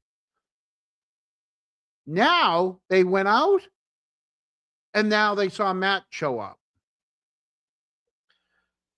And according to Lank, they spoke inside. Yeah. Let's back that up a little bit. Here we go. Let's hear that again. Saw John. Matthew McCabe arrived just a couple of minutes after I had walked out of the house the first time. Moments after he arrived, I went back into the house to speak with Mr. McCabe. If you're Lank and you're and let's go with Lank's good in this, okay? Let's say Lank is just doing his job. Mm-hmm. Are you pissed when you see this? When you see it the way you're putting it together, yeah. When you see, if you're Lank and you watch us and you're like, or say he's watching the trial afterwards and he's like, Matt, what the fuck is this? I talked you in the house. I never pulled you outside. You don't think Lank starts saying, are they fucking playing me? I think there was a lot of second guessing on everybody's testimony. I mean, there was a lot of Monday night quarterback in there. Monday morning. And he's fucking pissed at us for fucking questioning things. And he's not pissed at them saying, dude, what the fuck? You're making me look like an idiot. We're not making Lank look like an idiot. They're making Lank look like an idiot. John, he's pissed at us? He's pissed at people for fucking questioning what the Canton police did. Well, then maybe he shouldn't have been so goddamn sloppy. No, And I'm not only, and you know what? And you know what? Hold on. And for those who know, you know what I'm talking about. I'm not talking about just about January 29, 2022. He's sloppy. He's also an angry little elf. He's an angry elf. You're an angry little elf. And I feel for you because I hoped that maybe there's some good in you and not Sean Good, but good. There's some good things in you and that maybe you just have a chip on your shoulder and you've wanted to do some good things. But when you watch this and you see how they fucking played you, and you get mad at everyone for pointing it out, stop getting mad at for the people that are pointing it out and get mad at the people that played you. Instead of fucking protecting them. Mm-hmm. Lanks gone bad. To the chat, I see it. I haven't put a lot of them up. I am going to go back and read all your chats over the course of the night, but only because if you guys are going to put the chat in, I'm going to read it later. Out of the house the first time. Moments after he arrived, I went back into the house to speak with Mr. McCabe. And about how long a conversation was it that you were in the house when you were speaking to Mr. McCabe? I'm not sure. I'd say maybe 5 minutes. As the first responders, you mentioned police cruisers and a fire truck. Is that right? Yeah, there might have been an ambulance there as well, but yes. Do you recall specifically seeing an ambulance? I do recall seeing an ambulance. I don't know if I saw it when I came down or if I saw it when I eventually parked the car, but I do recall seeing an ambulance. Okay. Does it appear at this point, if you went in the house, and while you were on that phone call, the lights finally came on at 34 Fairview, correct? Correct. At the point the lights came on, the ladder truck had already gone, left from the scene, correct? The fire engine. I believe so. The firefighters are all gone. Yes. Paying attention, Eric? Oh, yeah. Okay, what they just say? The firefighters are all gone. Okay, all right, yeah, here we The go. ambulance has already left and transported Mr. O'Keefe. Yes. And this is in regards to the light coming on, right? Mm-hmm. And he's not gone in the house yet, at all yet, because he has to wait for the light to come on before he goes in the house, right? Right. Okay, hold on. Is Matt there yet? Paramedics are gone. No, because the light's not on. Right. He hasn't even gone in the house yet. And all this apparatus is gone. But Matt sees all this apparatus while he's there. Of course he does. EMTs. Yes. Fire captain and his SUV, that's gone. I don't think there was a fire that captain there, so that's why he's thinking. I'm sorry, was there a question? The fire captain and his SUV, that's gone. I'm not sure. See, there was no fire captain. So Exactly. that's he looks honest. I'm telling you, right there was the honesty is an honest answer of him trying to use his memory to think. Like he's Well, like, I'm not sure that has he said anything that's dishonest to this point? no. Exactly. That's what I'm saying. He fucking got played. Oh yeah, In other words, all yeah, the 100%. Yeah. fire and EMTs have I don't see them on camera. Doesn't appear that any fire or EMTs are still on scene, correct? Doesn't appear so. Kerry Roberts is gone. Yes. Karen Reed is gone. Yes. So when the only parties left at the scene are members of the Albert family, Jen McCabe, and the Canton Police Department representatives, that's when the lights inside 34 Fairview finally came on. Okay. Which was 5 minutes after Jen went in, but before she came down the stairs. Like I said, who turned the lights on? They're not motion detecting lights. Someone turned those lights on. Brian Jr.'s asleep because they had to wake him up. Brian Sr., Coco, and Jen all come down the stairs together to Lank being there because Lank saw the light on. Who turned the light on? Well, you don't think that Matt? No, that Jen, when she went in that house, she said at least turned the light on to go up the stairs or something? No, because she called her husband before she went up the stairs. And she went up the stairs. The light came on 5 minutes after she went up the stairs. And she and her sister and brother-in-law came down the stairs. So probably Coco? Chloe. No, Coco came down. The three of us came down the stairs. Yeah, they can't turn the light on from up there? From their bedroom? No, from the top. Can of the you stairs. turn the front porch light on from your Oh, bedroom? the front porch light. I thought it was the front light inside the house. No, it's the front porch light. Okay. Is that yes? Yes. And then minutes after that call, you did then speak to CPAC. I'm sorry, to dispatch, correct? CPAC dispatch. You indicated that you believe you spoke to Mr. Albert and his wife, Nicole Albert, for maybe 15 to 20 minutes. Is that what you said? Roughly. Okay, here he goes. He talked to them for 15, 20 minutes, came out, saw Matt McCabe go back in. That lines up with the 7 o'clock Gallagher arriving, Gallagher telling him we need statements from everyone, and him saying, I saw Matt McCabe arrive. The only problem is Matt McCabe arrived 20 minutes earlier than that. Did you record that conversation? No. I came back just moments later. Had you actually Canton PD? No. Okay, so you just came back in the house? When Mr. McCabe entered the house? No, I'm so sorry. I'm jumping ahead, so that's unfair. You left, now we're at the point where you... Matthew McCabe.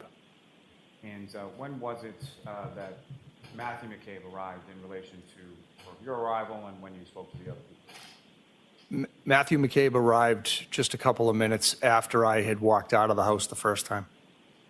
And there you go. When he arrived, where did you go? Moments after he arrived, I went back into the house to speak with Mr. McCabe.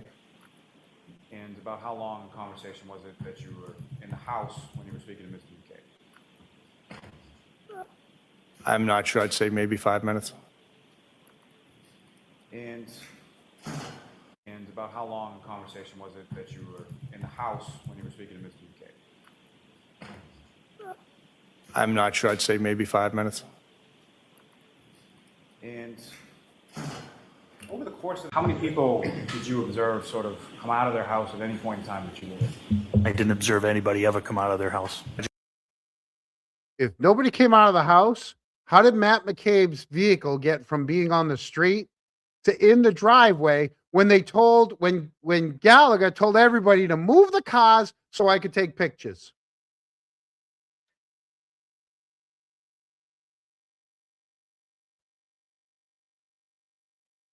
Don't answer all at once. I thought it was a rhetorical question.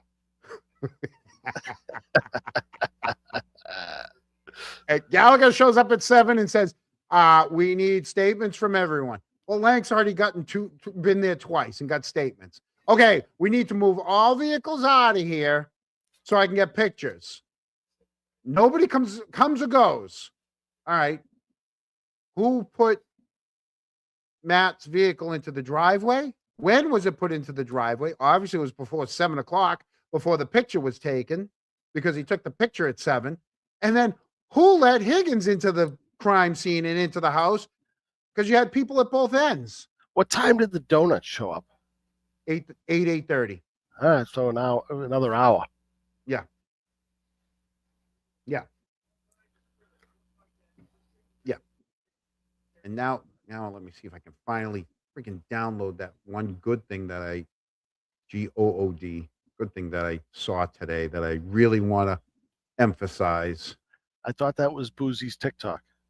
No, well, that is, but then I saw something else today that I really, here it is right here. Right here. Boom. And then, John, while you're doing that, yeah. I got a text from RA, my buddy. Oh, yeah? Yeah. He apologized for not, he had a busy day the other day. So, Did you tell him we took a picture with his mom? I did. No, well, yeah, I sent him those pictures. The funny part, though, is he kind of told me, he goes, listen, thanks so much for coming. Hope you had fun. We had a very late one. Canadians are party savages. Oh, that guy. Oh, what's his name there? The whole team's like Canadian, for Christ's sakes. Oh, the defenseman. They play for Montreal. The one without the without the helmet. Yeah. Yeah. Who was that, Boozy? You remember the name? Hitchcock? Well, that's his name on the show. Right. But that's what was on the back of his shirt. But when he the one that wasn't wearing the helmet, you said? He was missing a tooth up front. Yeah. I think it was Hitchcock. I think you're right. He but gave that's his name on the show. Yeah, he gave Ferentz the ice cream at the end for being most valuable player. I can't believe how quickly he ate that freaking thing. He did it in like 3 bites. It was kind of like, how Oh, many Terry licks, Ryan. how many licks does it take to get to the center of a Tootsie Roll Tootsie Pop? It was Terry Ryan. That's his real name. Yeah, he was Okay. good. He was good. Okay, speaking of good, I'm gonna play it. I'm gonna, believe it or not, people, believe it or not, I'm gonna keep my mouth shut and see if you guys catch what I caught. Ready? Here we go.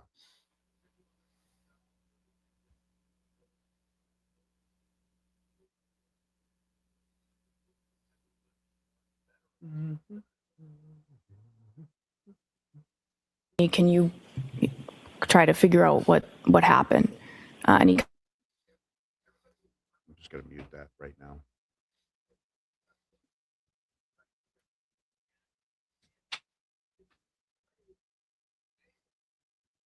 Who's that right there? That's Mulaney. He's taking notes? Yep. He's like the only one taking notes. Okay. Hold on. You got that pot.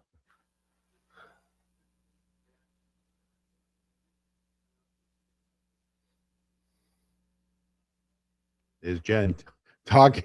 Is Jen talking to Sarah again? Is Sarah a talker? Yep.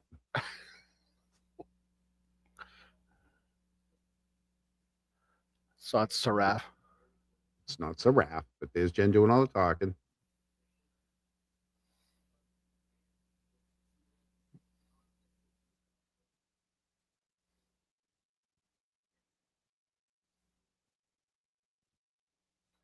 John, who just walked away? That was Mulaney again. That was Mulaney. Okay. Mm-hmm. Okay. You got half of it. So there's Sarah, right? They're working on the body. You see right here, the yellow pushing, pumping, right? They're working on him. Sarah walks away. There's Mulaney.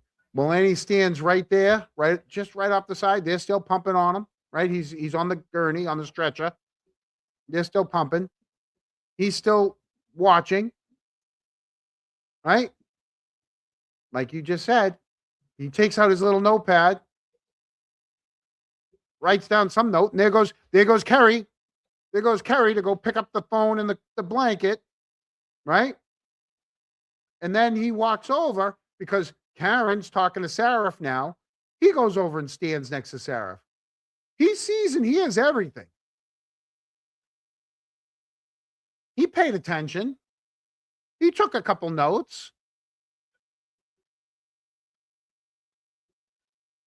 Also, I don't care what anyone says, right? Kelly Dever had the same thing. She wasn't writing on her hand. All right. I did one on Kelly Dever too. It's 9:45. That'll be another show. Kelly, Katie Dever, whatever, Kelly, whatever your name is, Dever. It's Katie, Dever. you're talking about Katie McLaughlin. Katie McLaughlin. We got Slow another down, show John. on you. Slow down. I know.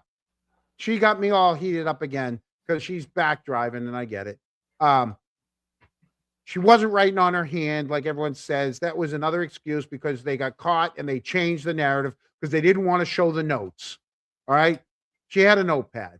All right. I slowed it down. I turned it. Her hands were separated when she makes her turn. She wasn't writing on her hand. She had a thing in her one hand. I know, I get it that that's a thing that they like to write on their rubber gloves. All right. That's not what happened. They changed the narrative because we found shit. Not we in the general sense. People found things. And they're like, oh shit, we need an excuse. We got to change that. We need an excuse. All right. But this kid here, right? 2 trials. I don't think he was in trial 2. But in trial 1, I think that kid told the truth the whole time, right? But he's just a rookie. But he saw everything going on. Took notes. Where were those notes? Were those notes ever turned over? I don't even think he did a police report, right? Or did he? Mulaney didn't.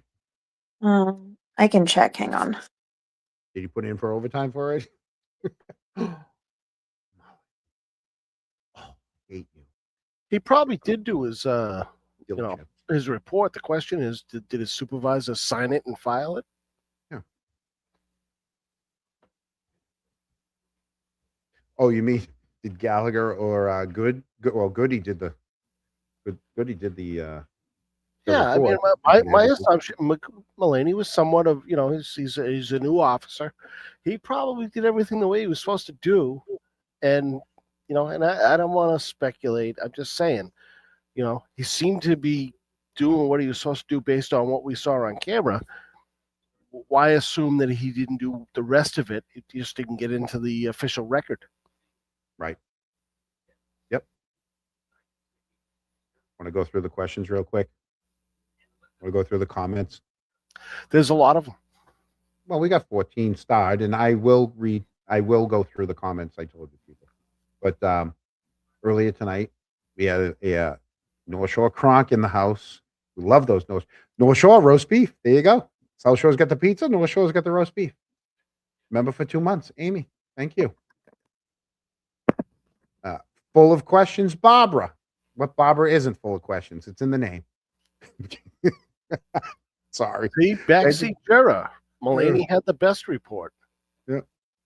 Thank you for sharing this. I don't do TikTok or X, so I missed the stuff on. There you go. Like I said, she doesn't do TikTok or Twitter. So we're going to start bringing you guys stuff that we see on those platforms. We're going to bring it over for the people that don't use those other platforms. John, don't forget that the stuff that we're presenting to people now, some of the audience has seen it all. But they've seen this. I'm willing to bet the majorities, this is the first time they get an opportunity to view this stuff. I know it's our way of showing it. Yeah. And you do all the work. I appreciate that. But again, we've got to fucking blew ours out of the water. But yeah, I mean, you brought a pro in. I know. She is good. And then you ever see My Cousin Vinny? Oh yeah, she's cute. She's cute too, huh? Right? Yeah. I've never seen that movie. She's Mona Lisa. Oh my God, you got Mona Lisa Vito. Oh, she's our Mona Lisa Vito. Boozy's our Mona Lisa. Boozy, you have to watch that movie. That's a classic of classics. My clock is ticking.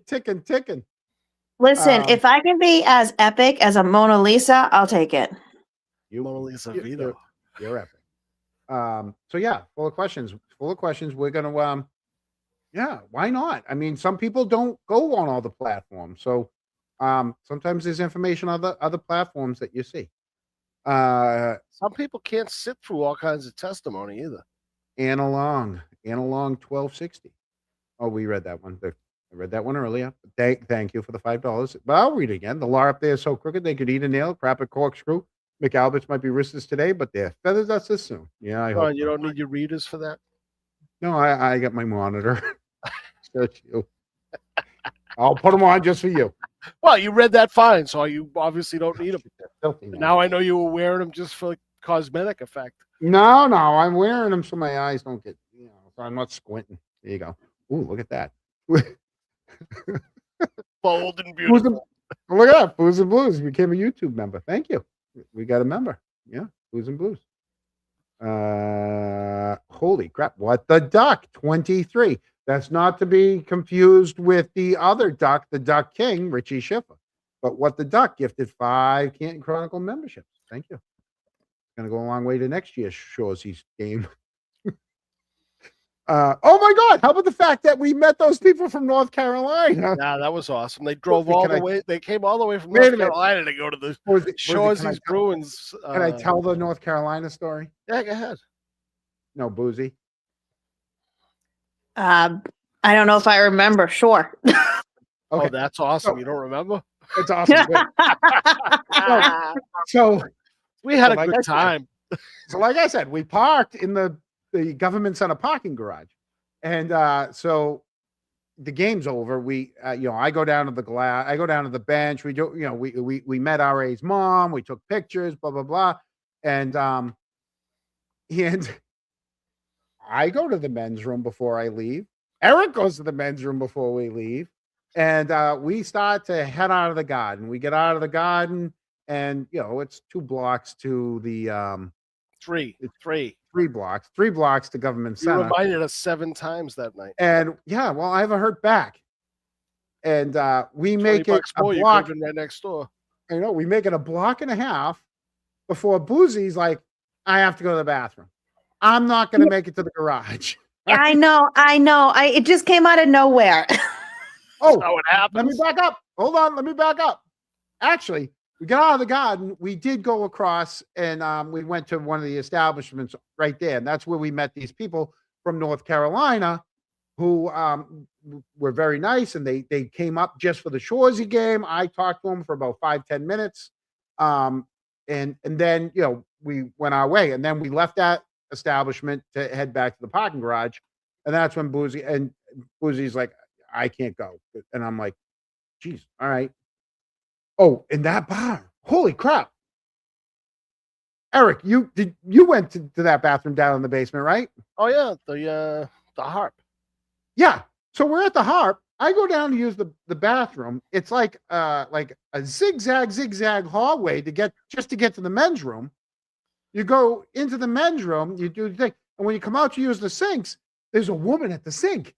And I'm like, I like stopped in my tracks, and the guy starts laughing, and it's the guy that's with her, and he's like, I did the same thing. I'm like, yeah, like I wasn't expecting a woman to be here at the sink. The sinks are like in between the 2 bathrooms. That was at the Banner. Where was that? That was at the Banner. Oh crap. See, and now I'm running into, we were at the Banner. I went to use the bathroom, and the sinks are like communal sinks, and you just, I don't know, it just was weird. But anyways, we leave. Boozy's got to go to the bathroom. So we send Eric get to the car at the garage. Me and Boozy walk back, and I'm like, I go, what was that? It wasn't a Dunkin' Donuts. Yeah, I did. So, what about the Dunkin' Donuts? And she wouldn't go to the Dunkin' Donuts. And I'm like, all right. So we turn and go into the very first place. And that couple from North Carolina, like Boozy goes to the bathroom. They're like, hey, I bought a round. Well, because I said you can't just walk into an establishment and use the bathroom. You need to be courteous and get something. Right. And, so I bought that. And truth be told, John, I thought it was a little ruse by Boozy to get us back into a bar, which is why I said, no, I'm going to the car. I'll meet you at the car. That way I knew that you guys could only have one. No, and they're like, I bought them around, and I'm like, no, I go, she's using the bathroom. No, I just didn't. The bouncer's just standing there, and I'm like, I agreed with her. Yeah, we didn't want to just go in to use the bathroom, but we did, and then we made it out to the garage and got the hell out of there. But it was a good night. But yeah. Boozy, you got to go to the bathroom before we leave the establishments. Okay? I didn't have to go. And truth be told, I didn't want to have to go down a flight of stairs and then back up. That's a lot of effort to use a toilet. Instead, you walked a half a block and then turned around and went back. It was did. It was a ruse. Yeah. I really thought I'd be able to hold it. And then I was like, you know what? No. What if we hit traffic or construction? Then he would have had to pull over, and then I wouldn't have gone on the side of the road. We can't be having that. I think you realized that nobody had called final yet. We never said final. It was like 7:30, 8 o'clock. And we're like, if we had called final, then we would have kept going to the car. Listen, Eric, hold on. If there's anything you've learned about me, is like once I'm out, I don't go out often. But when I do go out, yeah, oh no, I know. That's why I went to the garage. I'm like, we're getting out of Boston. It was an expensive night, closer guys. to Quincy, then we could go out. It was an expensive night. One round was $112 inside the garden. that was believe it when 112. What? That was definitely my fault because I got a double margarita. Narragansett. I've never $112 for a Narragansett. Oh, bad. Next time we'll go to the Marshfield Fair. Oh, I'd go to one of the fairs. Oh, Marshfield, yeah. Marshfield, Listen, Brockton. we've already They don't been have through the Brockton. maze. I know. We've in done the maze. Sharon. Might as well do a fair. Should have done it. Maybe we could do a big Kronk bus track to the Big E next year. That'd be awesome. Yeah, we'll get. She gets me. See what the duck? You get my mindset. There you go. All right. Back to was Matt McCabe parked up the road while that's happening? I don't know. He said he came down, turned around, went back up, came down Spring Lane, and I don't know. At least he had his pants and shirt on. That's all I know. Jeans. Jeans and shirt. I would love to know the water meter reading from 12:45 to 7 a.m. at 34 Fairview. You mean why? Because they were hosing everything down? I wonder what their Home Depot bill was. Clorox. Yeah, talking about all of the hydrogen peroxide and baking soda that Brian Walsh has been purchasing. I know. Yeah. And he's smiling into the camera and everything. Oh my, what a narcissistic fuck. I'm sorry. Like, I didn't even realize he actually had been diagnosed in the past. Sorry to jump a ship for a second, but he had been diagnosed. Fuck. Well, I mean, with narcissism, but narcissistic fuck is right on the line. Yeah, it's right on line. Yeah. It's an industry term. Once again, yeah, it's legit. Louis, you got to watch My Cousin Vinny. This whole trial, I'm telling you, the whole trial one, everything on it was My Cousin Vinny. You'll be taking little clips from My Cousin Vinny and putting them in your My TikToks. Cousin Mizzy. Mizzy's not been in the chat there, Eric. My Cousin Vinny. I'm not even kidding. That was probably like a top comment all the time from trial one. And I was like, I don't get it. I'm just going to roll with it. But yeah, all the time. 2 Utes. Yeah. Jen was talking 10 words a second with wind gusts at 50. She was. She talked to that'll be another one I'm going to have to do. I'm going to have to do every time Jen's talking to a different cop. Yeah. Boozy, that's Marissa Tomei, by the way. I don't know if you know her. It might be a little bit before your time. She knows her from, she probably knows her from these older movies. Like, she wouldn't even have watched that one either. What's that one, the motorcycle one where they go, John Travolta and Wild Hogs? She wouldn't have watched. Boozy wouldn't have watched that movie. I know her from something. I just don't know what. Yeah. John and I know her from something too. Yeah. Yeah, we all, that was the age. That Napo Le Beneficio became a member. I think she's Italian. Napoli Beneficio. I think she's Italian. Well, that's fantastic. I'm a big fan of the Italians. Depends on what part of the boot you are at. No, as long as you're on the boot, you're fine. But if you're from the Achilles heel area, you're really fine. Yeah, my grandma's from north, like almost to Switzerland. Good Lord, looking at Jen is like staring at the south-facing end of a northbound mule. I'm telling you, this is a Southerner right here, Anna. I truly hope these folks get caught by their future DA. Yeah. Oh, well, that's another show. You know what? We got to put the field. We got to invite either one of those people running for DA to see if they want to come on and talk to us. John, there's more than 2 running. We need to stop saying it's only 2. There's like 3 or 4. There's 4 of them now. There's front runners, and then there's the wannabes. Okay, you still got to give everybody equal time. Oh, you're gonna have them on? Let's have them on. I will. Yeah. I'll make that a point the next week or 2 to see if any of them want to come on, and I will offer. I'll send them all the exact same email saying, we'll offer you all equal time. I just dropped my glasses because my phone's still blowing up. I still think we should have Ed Flynn on. Oh, I like Ed Flynn. Is it Ed Flynn? The city Ray councilman? Flynn. No, Ray no, Flynn. Yeah, his son Ed. Ray Flynn's the mayor, and Ed's the city council. Okay. Here's my favorite girl. She's not my favorite. I have favorite. I mean, you're all my favorite, but Sherry, I like you too. Like you a lot. I like her a lot. Top Adam, notch drunk. she's one of the top 10. Adam Lally had the Fed report. He knew what happened. Again, he said Jen and Kerry allowed them to perjure themselves in trial 1. Why?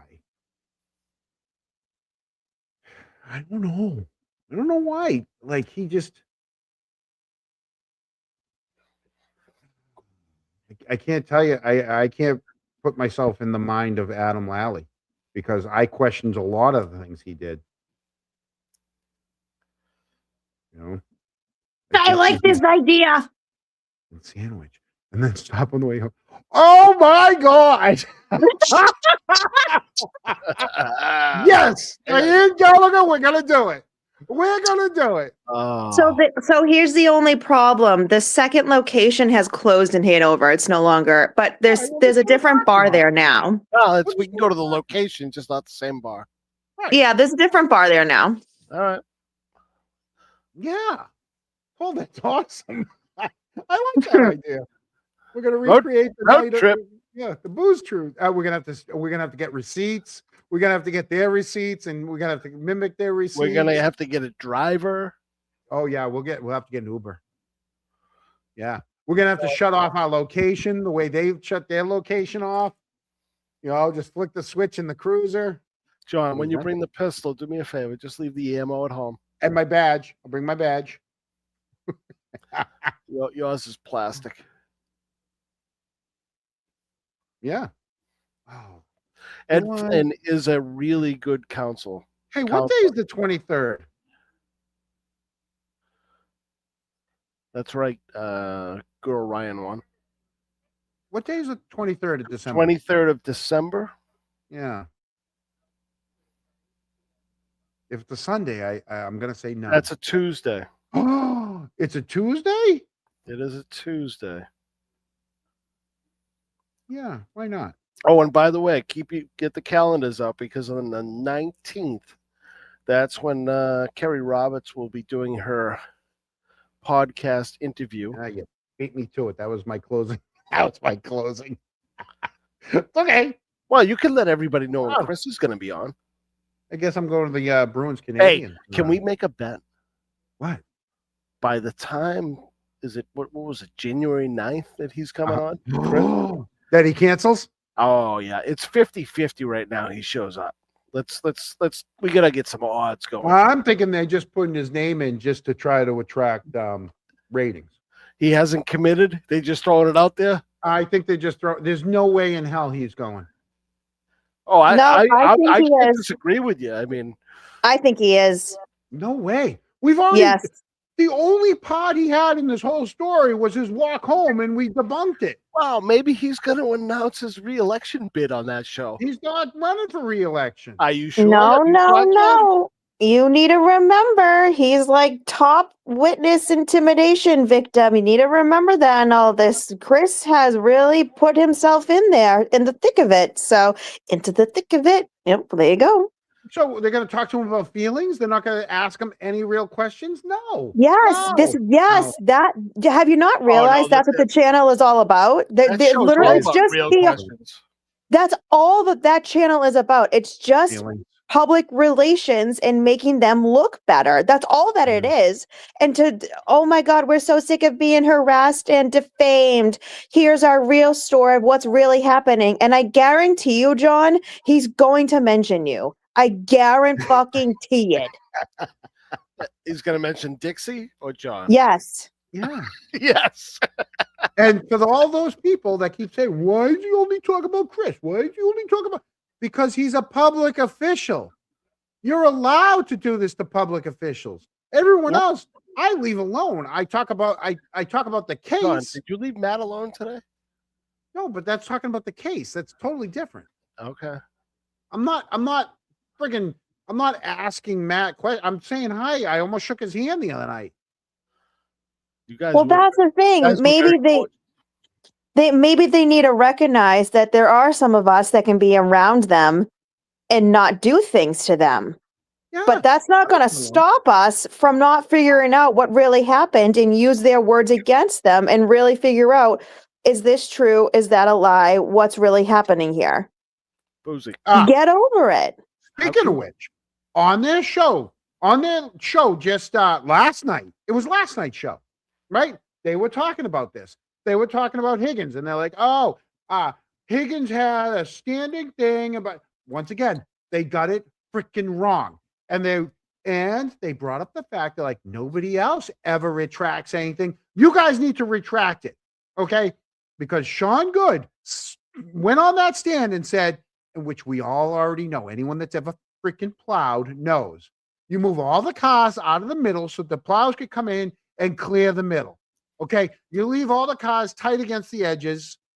They come in and clear the majority of the lot. You don't put the cars in the middle and then have the plows go around them, okay? No, you put the cars to the edge, all right? Higgins was hoarding cars in the back lot, right? And I don't know if they were seized through ATF busts, but Higgins had his vehicles there. And the deal is if it comes and snows, he's to move them out of the middle to the edges of the property. Was he not to leave it? Was he not to leave a duffel bag in one of them? Yeah, he was supposed to take the duffel bag home. All right, get the duffel bag out of one of the vehicles, bring it home with you, move that vehicle out away from the middle. Good testified about moving the vehicles out of the middle of the driveway so DPW could come in and make a good little plow through. All right, you guys got it wrong. Retract your statement Tuesday. Gazette, Mama, Llama, Julie Carpenter, and the fourth lady that I forensic something or other. I'm gonna have to. Who's the fourth lady? I do feel bad that I can't remember the fourth. I'm not good with names. Jenny Jams. Jenny Jams. There. Not Jenny. It's Jenny. Jenny Jams. Ginny? Like Yes. Ginny? Oh, like Gin? Sweet Ginger Brown? Ginny? Right. Double N-I. Ginny Jams. Retract your statement that you guys just made last night, talking about Higgins, saying that he was supposed to move the cars to the middle. He didn't move the cars to the middle. He left one car in the middle. He drove another car to the front, and he took off in his Jeep. No, he left two vehicles in the center. Yeah, he did. And he moved the car out and to he the took front. a duffel bag out of one of them. He took a duffel bag out of one and then left. John, you watched last night? Yeah? Yeah, I watched the whole thing. I had to watch it on speed 2. That's the other thing. I had to watch it like this. All right. For the majority of the night, they did something like this, only it was a little smaller than this. They just stayed over here on the side. Guys. It was a good 5 like minutes. No, it was longer than 5 minutes. Yeah, a little bit. Where it was just where we have the Canton PD cruiser, they had black screen. They had black screen, and they were on the right side of they were way over here. It was flipped with 5 or 6 of them. So whichever one of you guys has the controls. Listen, we went through our growing pains, so let's not, we did too. And slack. Look, you can do anything you we're want. We're still ladies. going through growing pains. Ladies, you can do anything you want. You can move them around. Look, all right, have fun with it. All right, don't think you can have to be stuck in one spot. I'm not even mean to them. I'm trying to encourage them. I'm giving them pointers. I'm being goofy while I'm doing it, but I'm still trying to help them out. Well, since you're watching from beginning to end, you should just offer to control their control room. I would help. Sure, why not? Why not? Jen called her husband? Yeah, absolutely. She did, Sherry. She called him the minute she walked in that door at 34 Fairview.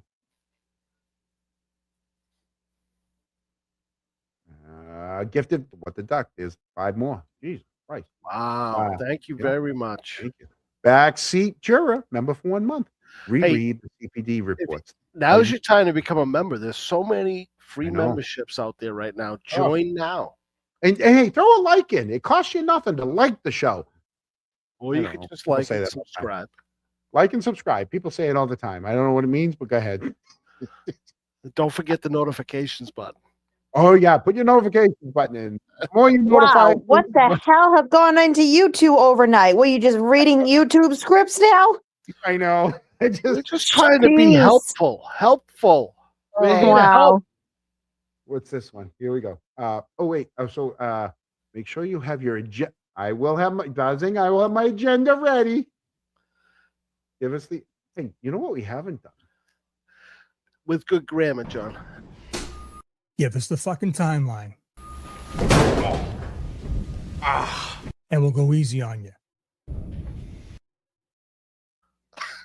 Hey, not for nothing. We've had 196 comments since I've been just trying to read the starred comments. Yes, this is why I usually just do it because it takes you forever. I know. I see you clicking, but then we're having fun. And we didn't do Sunday night. Kelleher's retired. Yeah. Oh, yes. Yep. Kelleher is retired. They wanted him to stay on to be the firearms permitting person, and he said no. And the bathroom is open. If you get IBS or you can't make it home, you can't make it to the you're library. holding a sign out front that You says could. Chris Albin resign, and you have to all of a sudden go for a potty break. You can go inside Canton PD and actually Yes, go upstairs. You can. But listen, here's the thing. Treat it like it's your own home. All right? Don't destroy it. Wipe the seat before you leave. Yeah, leave it like you found it. All right? That's the problem. If not a little better. Apparently, somebody just wasn't too nice to it, and I think that was the beginning of why they locked it, because I don't know, somebody just didn't have very good aim. So we're not going to. There she is. There's Mizzy. Hey, Mizzy. Hello, Mizzy. A girl Ryan. Girl Ryan is a YouTube member. Hello, girl Ryan. And another thing that we haven't done.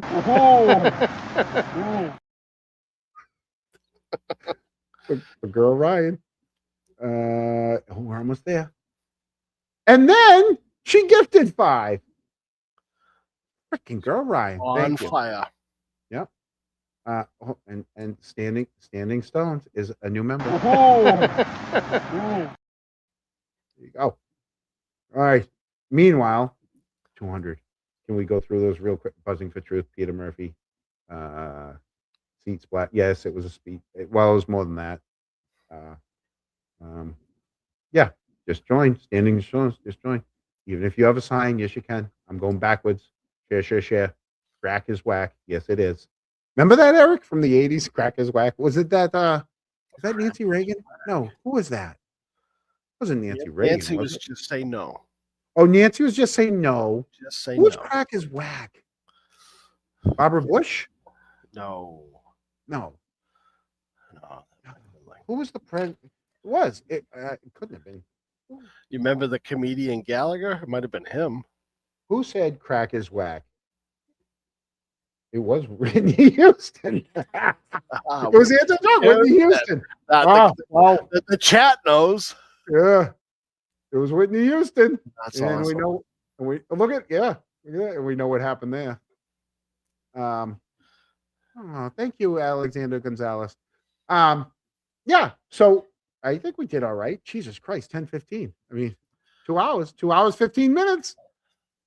Right? I'm glad you're disciplined now.